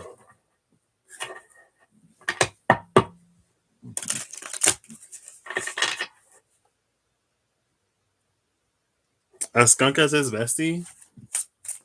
Where's Pepe? What was the cat's name? I only know Pepe Le Pew. She is here again. Strength. Final card from the Before Tarot. Bottom of the deck is the Hanged Man.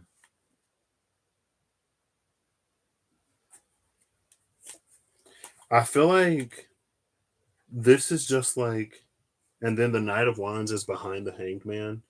There are some things that are better learned by doing. There are some things that I don't want to say no amount of contemplation would resolve. It's almost like how the hangman came out with the Nine of Wands. Like, we still need to do the doing. We still have to be the being.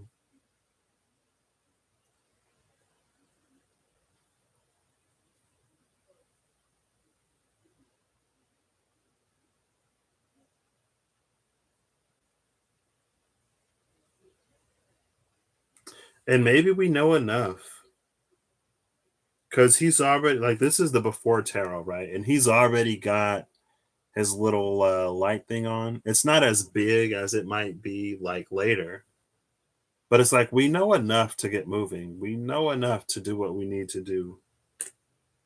And with this Knight of Wands, it's like we might not have all the answers. We may not, it's like we may yet be naive in what we seek, but we're human. We are imperfect, not all knowing, okay, not imperfect. We are not like, we don't know everything. And it's not necessarily for us to. It's like, hey Ariel, how you doing? It's like, don't go out and just be like a whatever, but it's like we make choices and decisions the best we can, considering all circumstances and everything. And when we know better, we try to choose better. And that's all that can be asked of us. And then the Wheel of Fortune comes in. With the Hermit, see, it was a little baby hourglass snake. Where did the Oh, and the light wasn't even. Where did the dog come from? Oh, there's death. The Wheel of Fortune, the Hermit, death, and the title card. Oh, gosh. Why am I so butterfingers?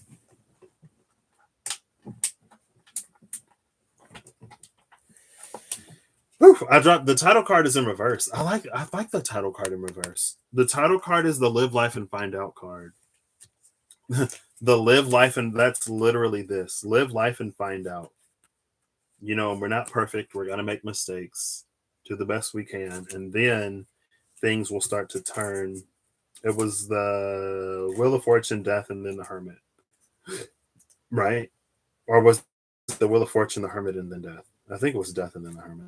I don't know. These majors after that. Like after we do the thing in our incomplete whatever, as in our incomplete knowledge and using the wisdom that we have, we grow more and more wise. And as things change, if we're paying attention, we learn. And it reveals these mysteries of the universe. Mysteries of the universe just being like, I don't know why I'm being led or guided in this way. I don't know why this happened or why that happened. As we continue to like live, circumstances unfold in ways in which we find out. Under that, usually I don't go after the title card. It just reaffirms it, I guess, is the moon. And then there's the Knight of Pentacles that we've been saying. But under that title card is the moon. There are still going to be things that we don't know. Even when the title card goes in reverse, there's still going to be things that we don't know. You know.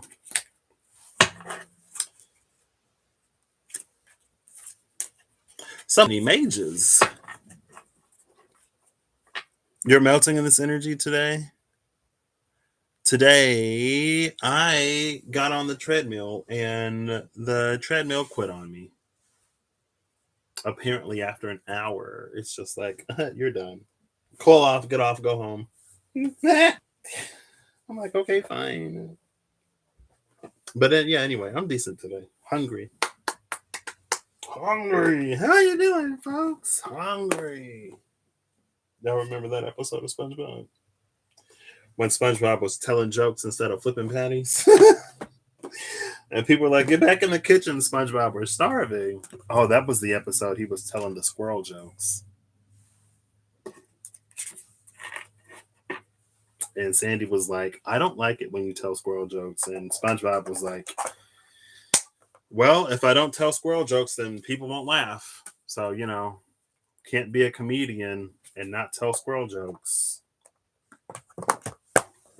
It's fine. I don't even know. It's fine. Anyway, Oh, I was like, who are you? It's the Gilded Reverie Lenormand. Oh, I'm like, I'm losing it. I'm losing. You're always here with this. I wish I had a snack. Salsa. Ooh, that sounds so good.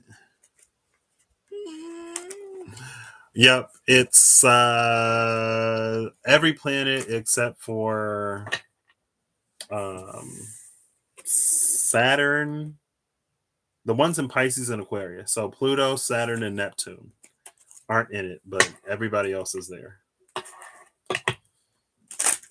I was like, what? I didn't even know we had a stellar lineup going on. Speaking of a parade of synchronicities and a confluence of messages. All right. Last two, last three. What time is it? Again. Again, something is unlocking, and the heart is inside. No, that's not the heart, it's a rose. So, oh, well, welcome back to the land of the living. The card that was face down was the coffin. Did somebody say zombie apocalypse? I'm sorry. I kind of like this. It makes me think of the fool in the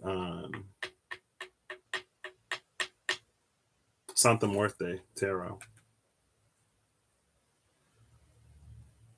It's almost like, I was gonna say it's almost like we've navigated through the lower world and now we're coming into the middle world. It's almost like a new earth slash like a not 5.0, 5D. There you go, like 5D versus 3D. It's almost like that energy, but it is very like, it's also this like, even the things that we do in darkness hold weight, or like even those things matter, or even those things have consequences. Maybe it's more so that. And it feels like it's in those moments where the compass would be really helpful. Like if we can take a step back and like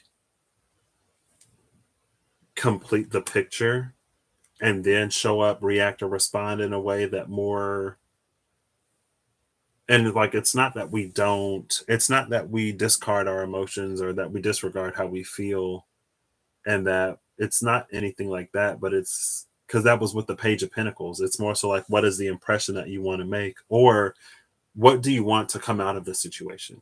It's that. It's, well, like, I know that this happened and I know that that's happened, but what do you want to come out of this situation? Sometimes when we are upset, we, with the outcome that we want might not necessarily be the best. And again, that's valid. We're human. But it's like, if you get a not great consequence because of that not great action, realize that even in those moments, your choices hold weight. Are they valid because of where you are and what you're going through? Yes, of course. But at the same time, you're planting the seed, or you're watering the seed. If you water the seed with nasty mouse water, then, don't expect a healthy whatever. Because what we give to it matters. What we nurture it with matters too. So, but this is like, it's navigating it in other ways. Somebody may also be like unlocking a gift for like mediumship, because why not? The cards are here. Bottom of the deck is the dog that loyally waits. It's like it's very like, there is no time limit on this. It'll wait for us while we're healing, while we're going through this, while we're going through that, while we're doing whatever we're doing with the dog. It'll wait and it'll be there. So you don't have to rush yourself. You don't have to force yourself. Dog will be there. Who are you? The bear. See what was asleep, what was dormant in hibernation. I tell you, it ain't zombie apocalypse, but something is returning from beyond the grave. 8 of diamonds, 9 of diamonds, and the 10 of clubs. 8, 9, 10. But the 10 is fire. I kind of like the 10 being fire because that's like a phoenix, like that's it reignited. And again, it's been feeling like the coffin is a part of self, like this empowered part of self that has been buried under that 9 of swords.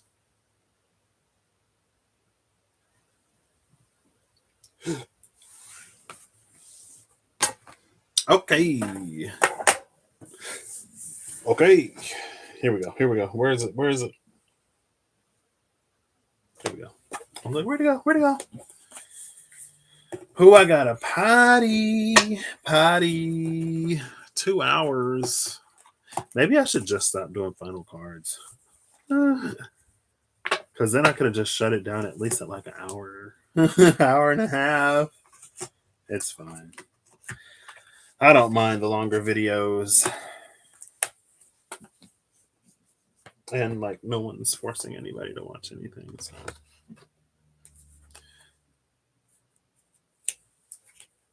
Where feminine and masculine meet, the conception of innocence, nesting and preparation, king of clubs.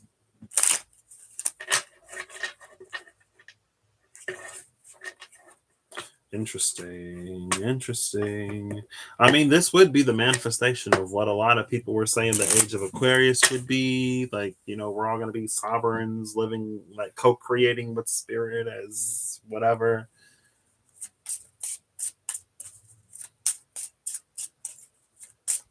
It's like, okay, now you are holding the magic wand. Now you are behind the wheel. Where are you going? Where are we going? What's it?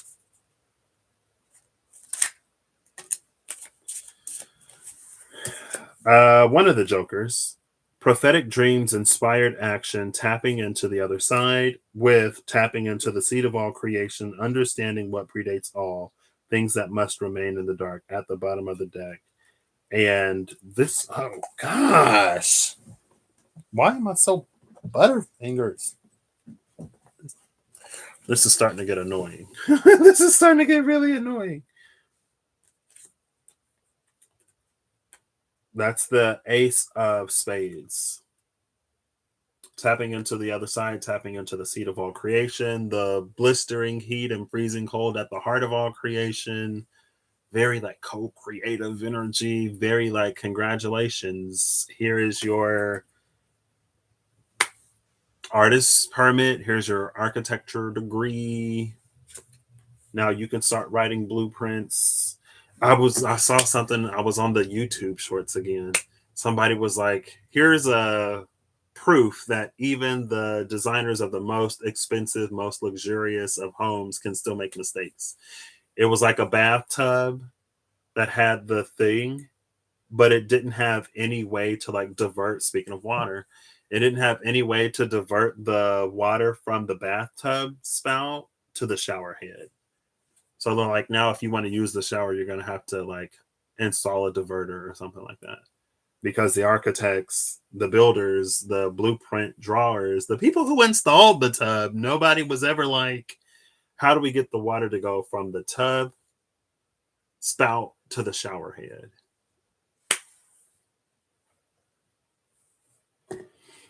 Anyway, what was that about? Who knows? I mean, the Knight of Wands said, you know, we're going to forget some stuff. Keep going. You're going to make mistakes. Own up to it. But keep going. I think the Knight of Wands can fall into its shadow aspect when it doesn't own up to its mistakes and when it doesn't realize how its actions impact other people. That's when Knight of Wands can be like really like player-y and kind of shadowy and very like ego-driven or whatever.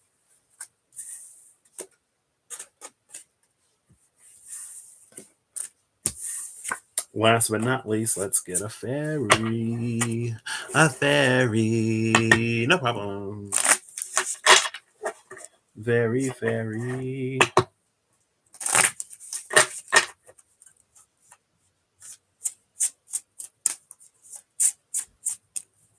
So yeah, it's almost like the first part of it was like of the alchemy was with the girl. Who was it? Who was it? It was the Six of Pentacles and the lilies. With the lilies, it's like, what do you want to create? And then with the compass, it's like realize that in the creative process, there are going to be hurdles, there are going to be difficulties, there are going to be joys. It's going to be real hard to pick up the pen sometimes because you might get writer's block or artist's mountain, but other times, like it's just going to flow. And then at the very least, it's like, take care of the things that you need to take care of, but don't be inundated by things that you have no control over at the same time. And all of those things, and maybe more, an alchemist you will make. But again, with the soul shrinker and the water fairy, it's like make the choices that you want to make. Realize that internal transformation is just no, that was the alchemist. Internal transformation inspires change in the outside world, but also know that changes in the outside world impact your inner self. But more than anything, that internal transformation is the most important.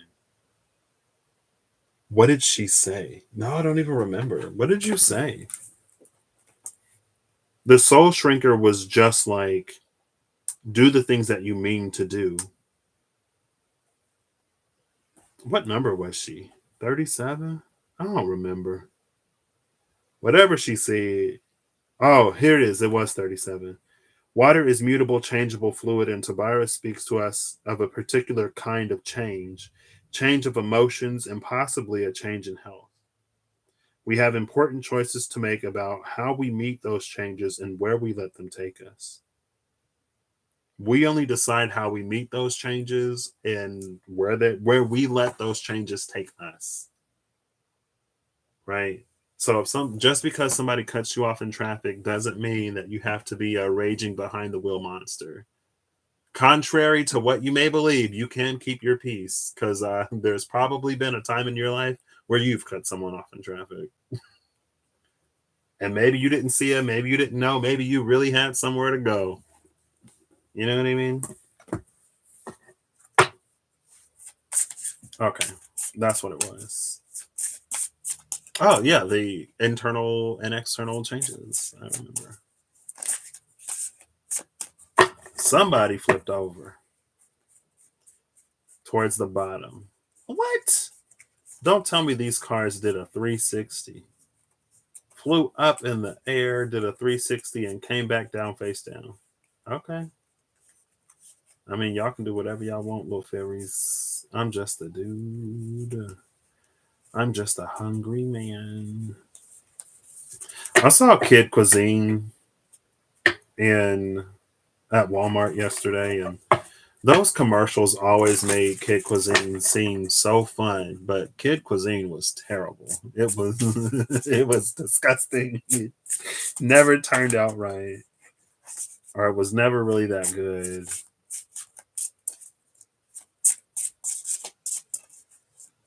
Kid Cuisine, for folks that don't know, it's like frozen TV dinners, but like marketed to children. If that seems like America, you know, there's like additives and preservatives and like even dyes that like apparently Kellogg said they would stop using, but they haven't. And then it's like you look at the same stuff in other countries and like they don't use those things. Anyway, it's fine. Ooh, oh, number 19, the Sage. With number 5, she of the crotch. She of the croc. She of the cruac at the bottom.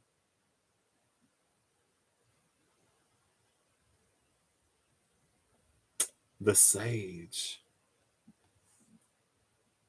And then the singer of initiation is behind she of the croc.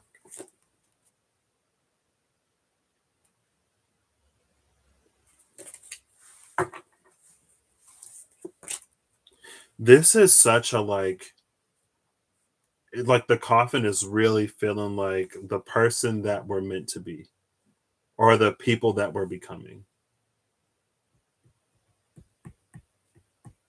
And all of this, I'm like, this is part of our path to be who we're meant to be. It feels like the sage is like who we become. And we'll become do silhouettes when our bodies finally go. Open to number 18, but we're not looking for you. The Lady of the Harvest, no thank you. The Sage. The Sage is wisdom, hidden knowledge, retreat, old age, and patience. The Sage is also the Hermit. We saw the Hermit, right? So serving a homemade version, I'm sure your homemade version is much better. Much I mean, your nothing can be worse. Not to take away from your culinary ability, but nothing could be worse than kid cuisine and the disappointment I felt as a child. I was like, man, like they look fun or whatever. Like the commercials are in my brain. I'm like, oh, this is supposed to be so fun, but it is so terrible. I almost every time I see kid, every now and then I'll see a kid cuisine. I'm like, oh, I should like for nostalgia's sake, I should just get one. And then I'm like, they were never good. Why would I cause myself to suffer in that way? Nostalgia? No, not today. The sage is also the shaman. Not all wise men are shamans, and not all shamans are wise men, but this one is both. Power informed by wisdom, and wisdom made manifest by power. This is also the face of Father Time, and we see the colors of the seasons surrounding him. Sometimes he is old man of the mountain, the hermit who searches within for wisdom and understanding, and then is willing to share it with any true seeker who comes to him. It's just that. The old man of the mountain, the old man of the mountain is the one that sends the bird. And then we're like, that bird means this. And then it becomes a whole like, this means that, and that means this, and all of these things are happening. And it's all just to say, congratulations. You've done everything that you need to do. Now move forward and live life to the best of your ability. And it's going to be gorgeous. It's going to be amazing. It's going to be challenging and difficult at times. It's going to require you to do and be things that you've been afraid to be or things that you never thought you'd ever be. All of that you will become. All of that you have already been. What more do you need? You know what I mean?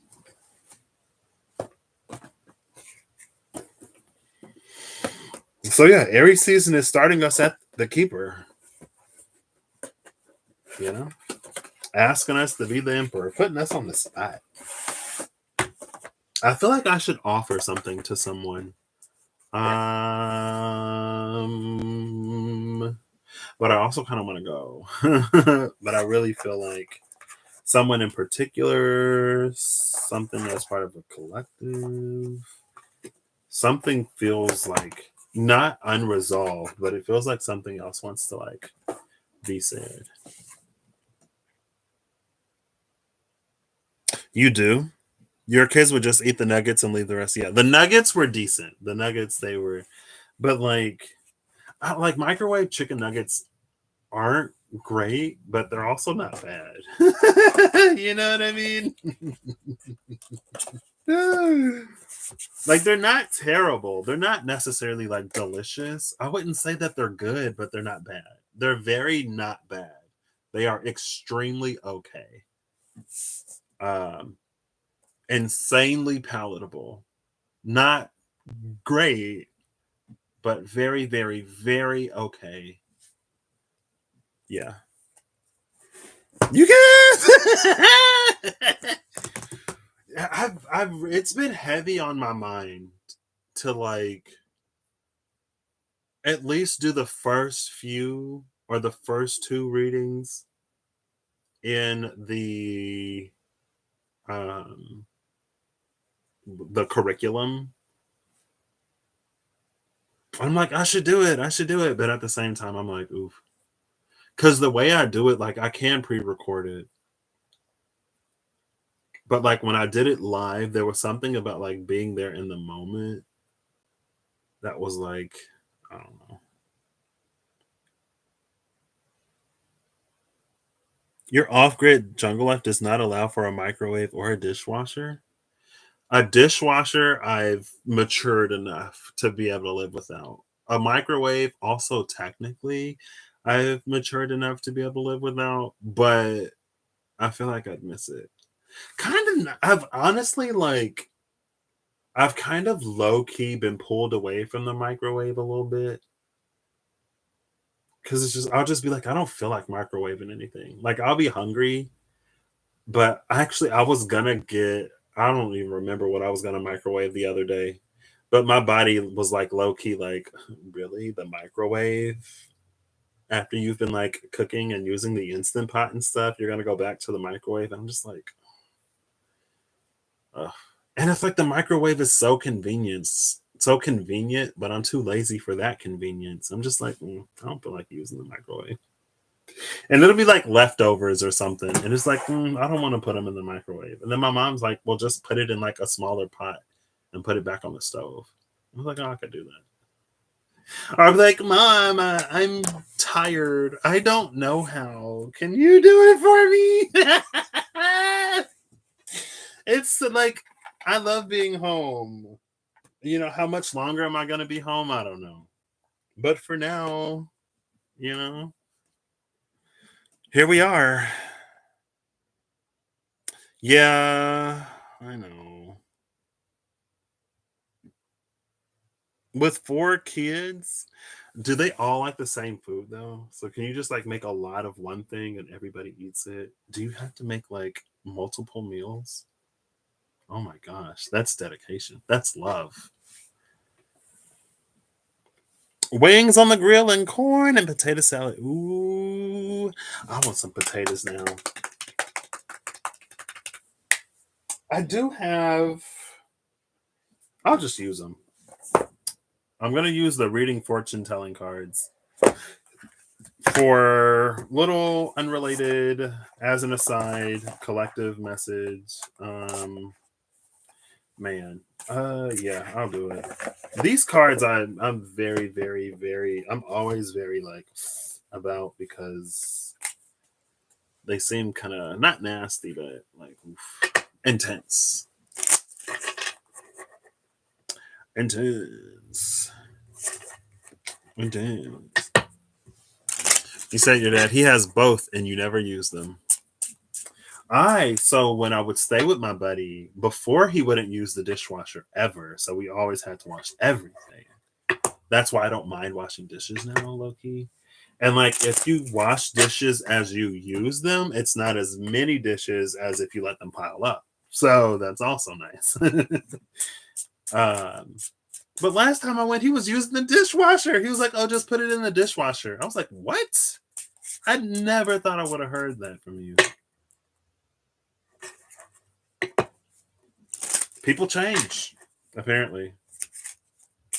It's a true statement. He is now a dishwasher user. Yeah, I'm hungry too.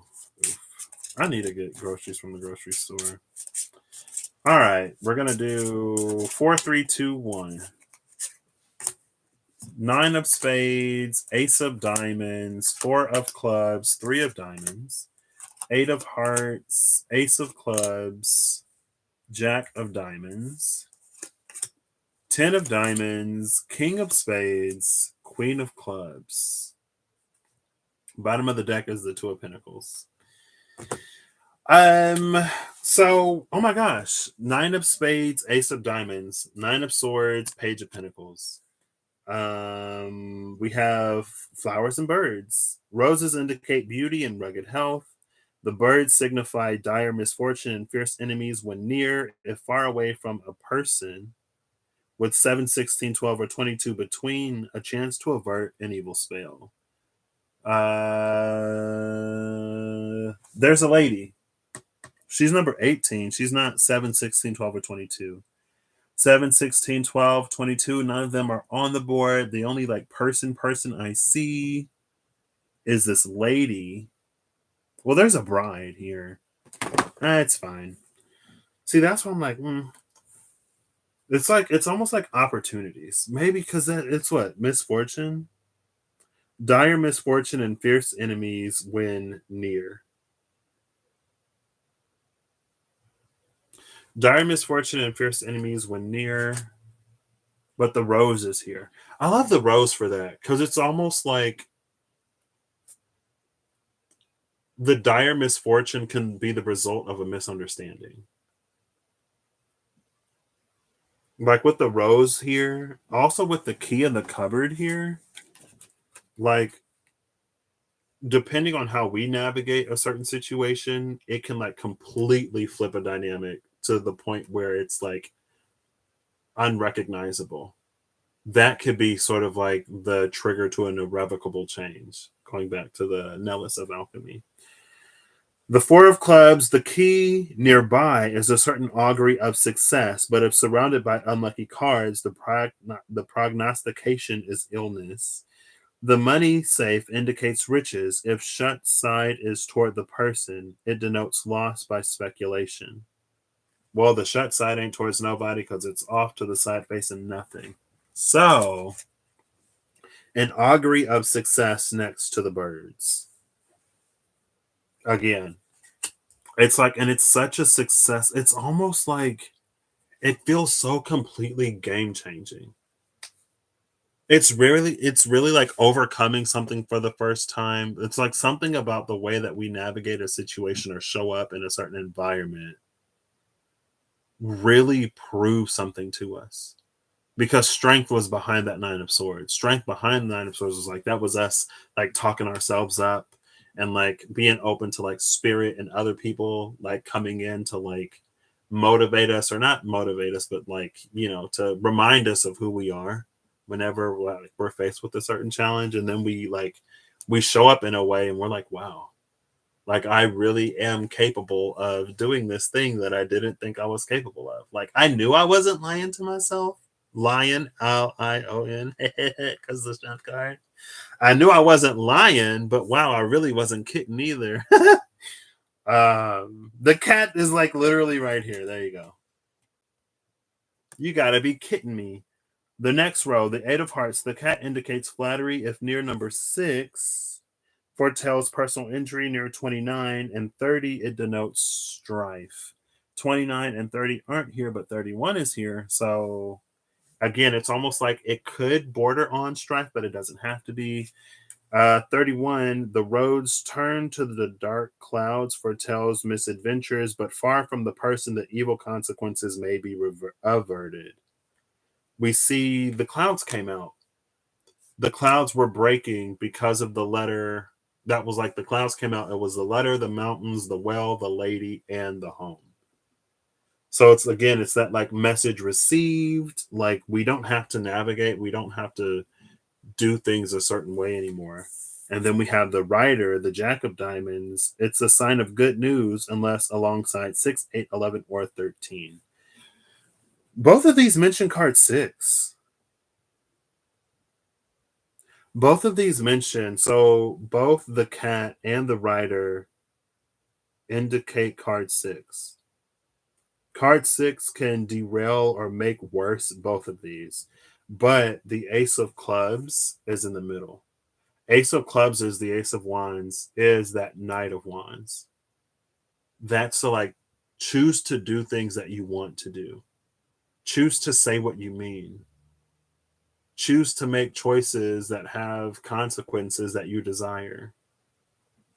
When we can do that, it's like we completely avert this like worst possible outcome, or we completely avert this like scenario that we don't want to live. And we get like the good news. It's a sure sign of good news. A sure sign of good news. That's also interesting. Like if someone's coming to you, it's almost like it's one of those like, hey, can we talk? And you're like, oh my gosh, can we talk about what you want to talk about? And they're like, hey, so we know that work has been kind of crazy and it's been really demanding lately, and like there's a lot of stress that's been put on you, and you're like, oh, here we go. And they're like, And we're really impressed with how you've held it together. We see like we've seen a lot of potential in you, but with the way that you've conducted yourself lately, you've really proven this or that to somebody, and there's a new position, and we know it's like kind of outside of your wheelhouse. We know it might be a lot compared to what you're doing right now, but we think you'd be an excellent fit, and we'd really like for you to consider it. And you're like, what you thought was going to be like the worst news ever ends up being the shining opportunity. Now, that shining opportunity may require you to like move a little bit. It may require a little bit more than what you think you're capable of giving, but the hiring person, the team themselves are like reassuring you. Like, we have, you have shown us that there is reason to believe that you would be an amazing fit here. We know it's a lot. We know it's different. We know it may be outside of your comfort zone, but we would really love for you to consider it. The next layer is the 10 of diamonds with the king of spades. The scythe presages disappointment, and when near the coffin, early death. The bride ensures for a single person the fulfillment of their highest aims when near, if distant, turbulent married life. What I like about these two together, the scythe is a blade, and we have the king of spades, king of swords energy here.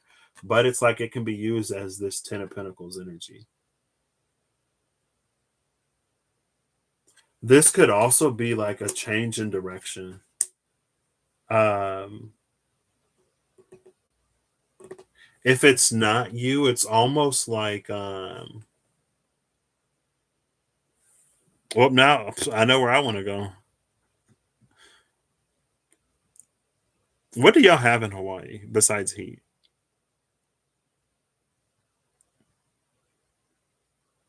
I got the wine and you bring the pizza. Is that a country song? Sorry. Um, I feel like there's this like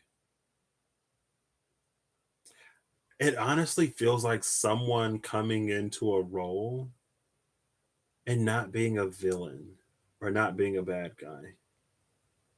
Um, it's something again, it plays off of all of this. It's something happening. Maybe this is like it could be unrelated, it can be a different area of life, it could be you. But it's very like someone it's like the signs foretell like a disaster. But this king of swords is different. For a single person, the fulfillment of their highest aims. So single implies availability, like an emotional availability or like a mental, spiritual availability. It's like someone who isn't preoccupied by other things. And so, like, if it were a boss, it's the boss that's not so ego obsessed that they don't listen to anybody and they kind of ruin everything and blame other people. Not speaking from personal experience, although I could be. Um, or it's like if it's a partnership, it's someone who's emotionally available. It's someone who can like not only be emotionally available, but who won't like weaponize your vulnerability against you if that's something that other people have done. But someone who can like own up to their own mistakes, or someone who won't project a whole bunch of stuff all over you. Like it's the this king of swords is like a master of their own mind in a way that they don't like let certain things affect how they show up in person. And because of that, it becomes this like 10 of pentacles, 10 of diamonds situation.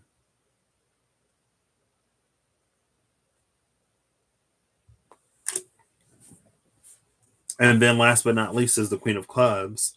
Wine is a symbol of cheerfulness and gaiety. And Steph was talking about wine. The last final card that came out, it's a symbol of cheerfulness and gaiety. It's the queen of clubs. It's gorgeous. So there you go. Ba-da-ba-ba-ba. Nope, nope, nope, nope, nope, nope, nope, nope, nope, nope, nope, nope, nope, nope, nope, no, no, no, no, no, no. Oof. Snakes or tiny cockroaches? I might have to go snakes. Honestly, might have to go with the snakes. Only poisonous animal is a centipede.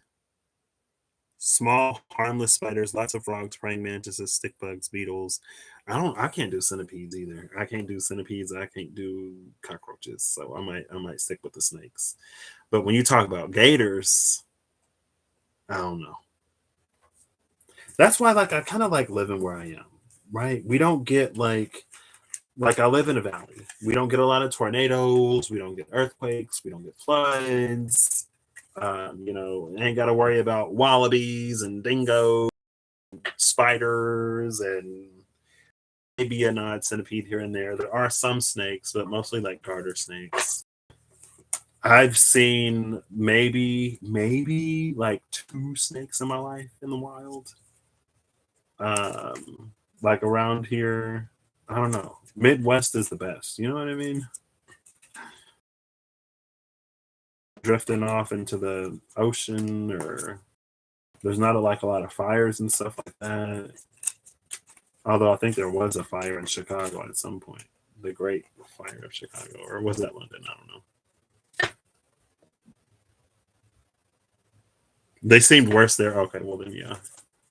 I mean, I guess tiny cockroaches aren't as like regular size. They're big cockroaches. So, all right. All in all, I mean, things look good. Things look gorgeous. Things look great. Things look amazing. There is an opportunity for irrevocable change for the better, but it seems like it's mostly dependent on how we show up.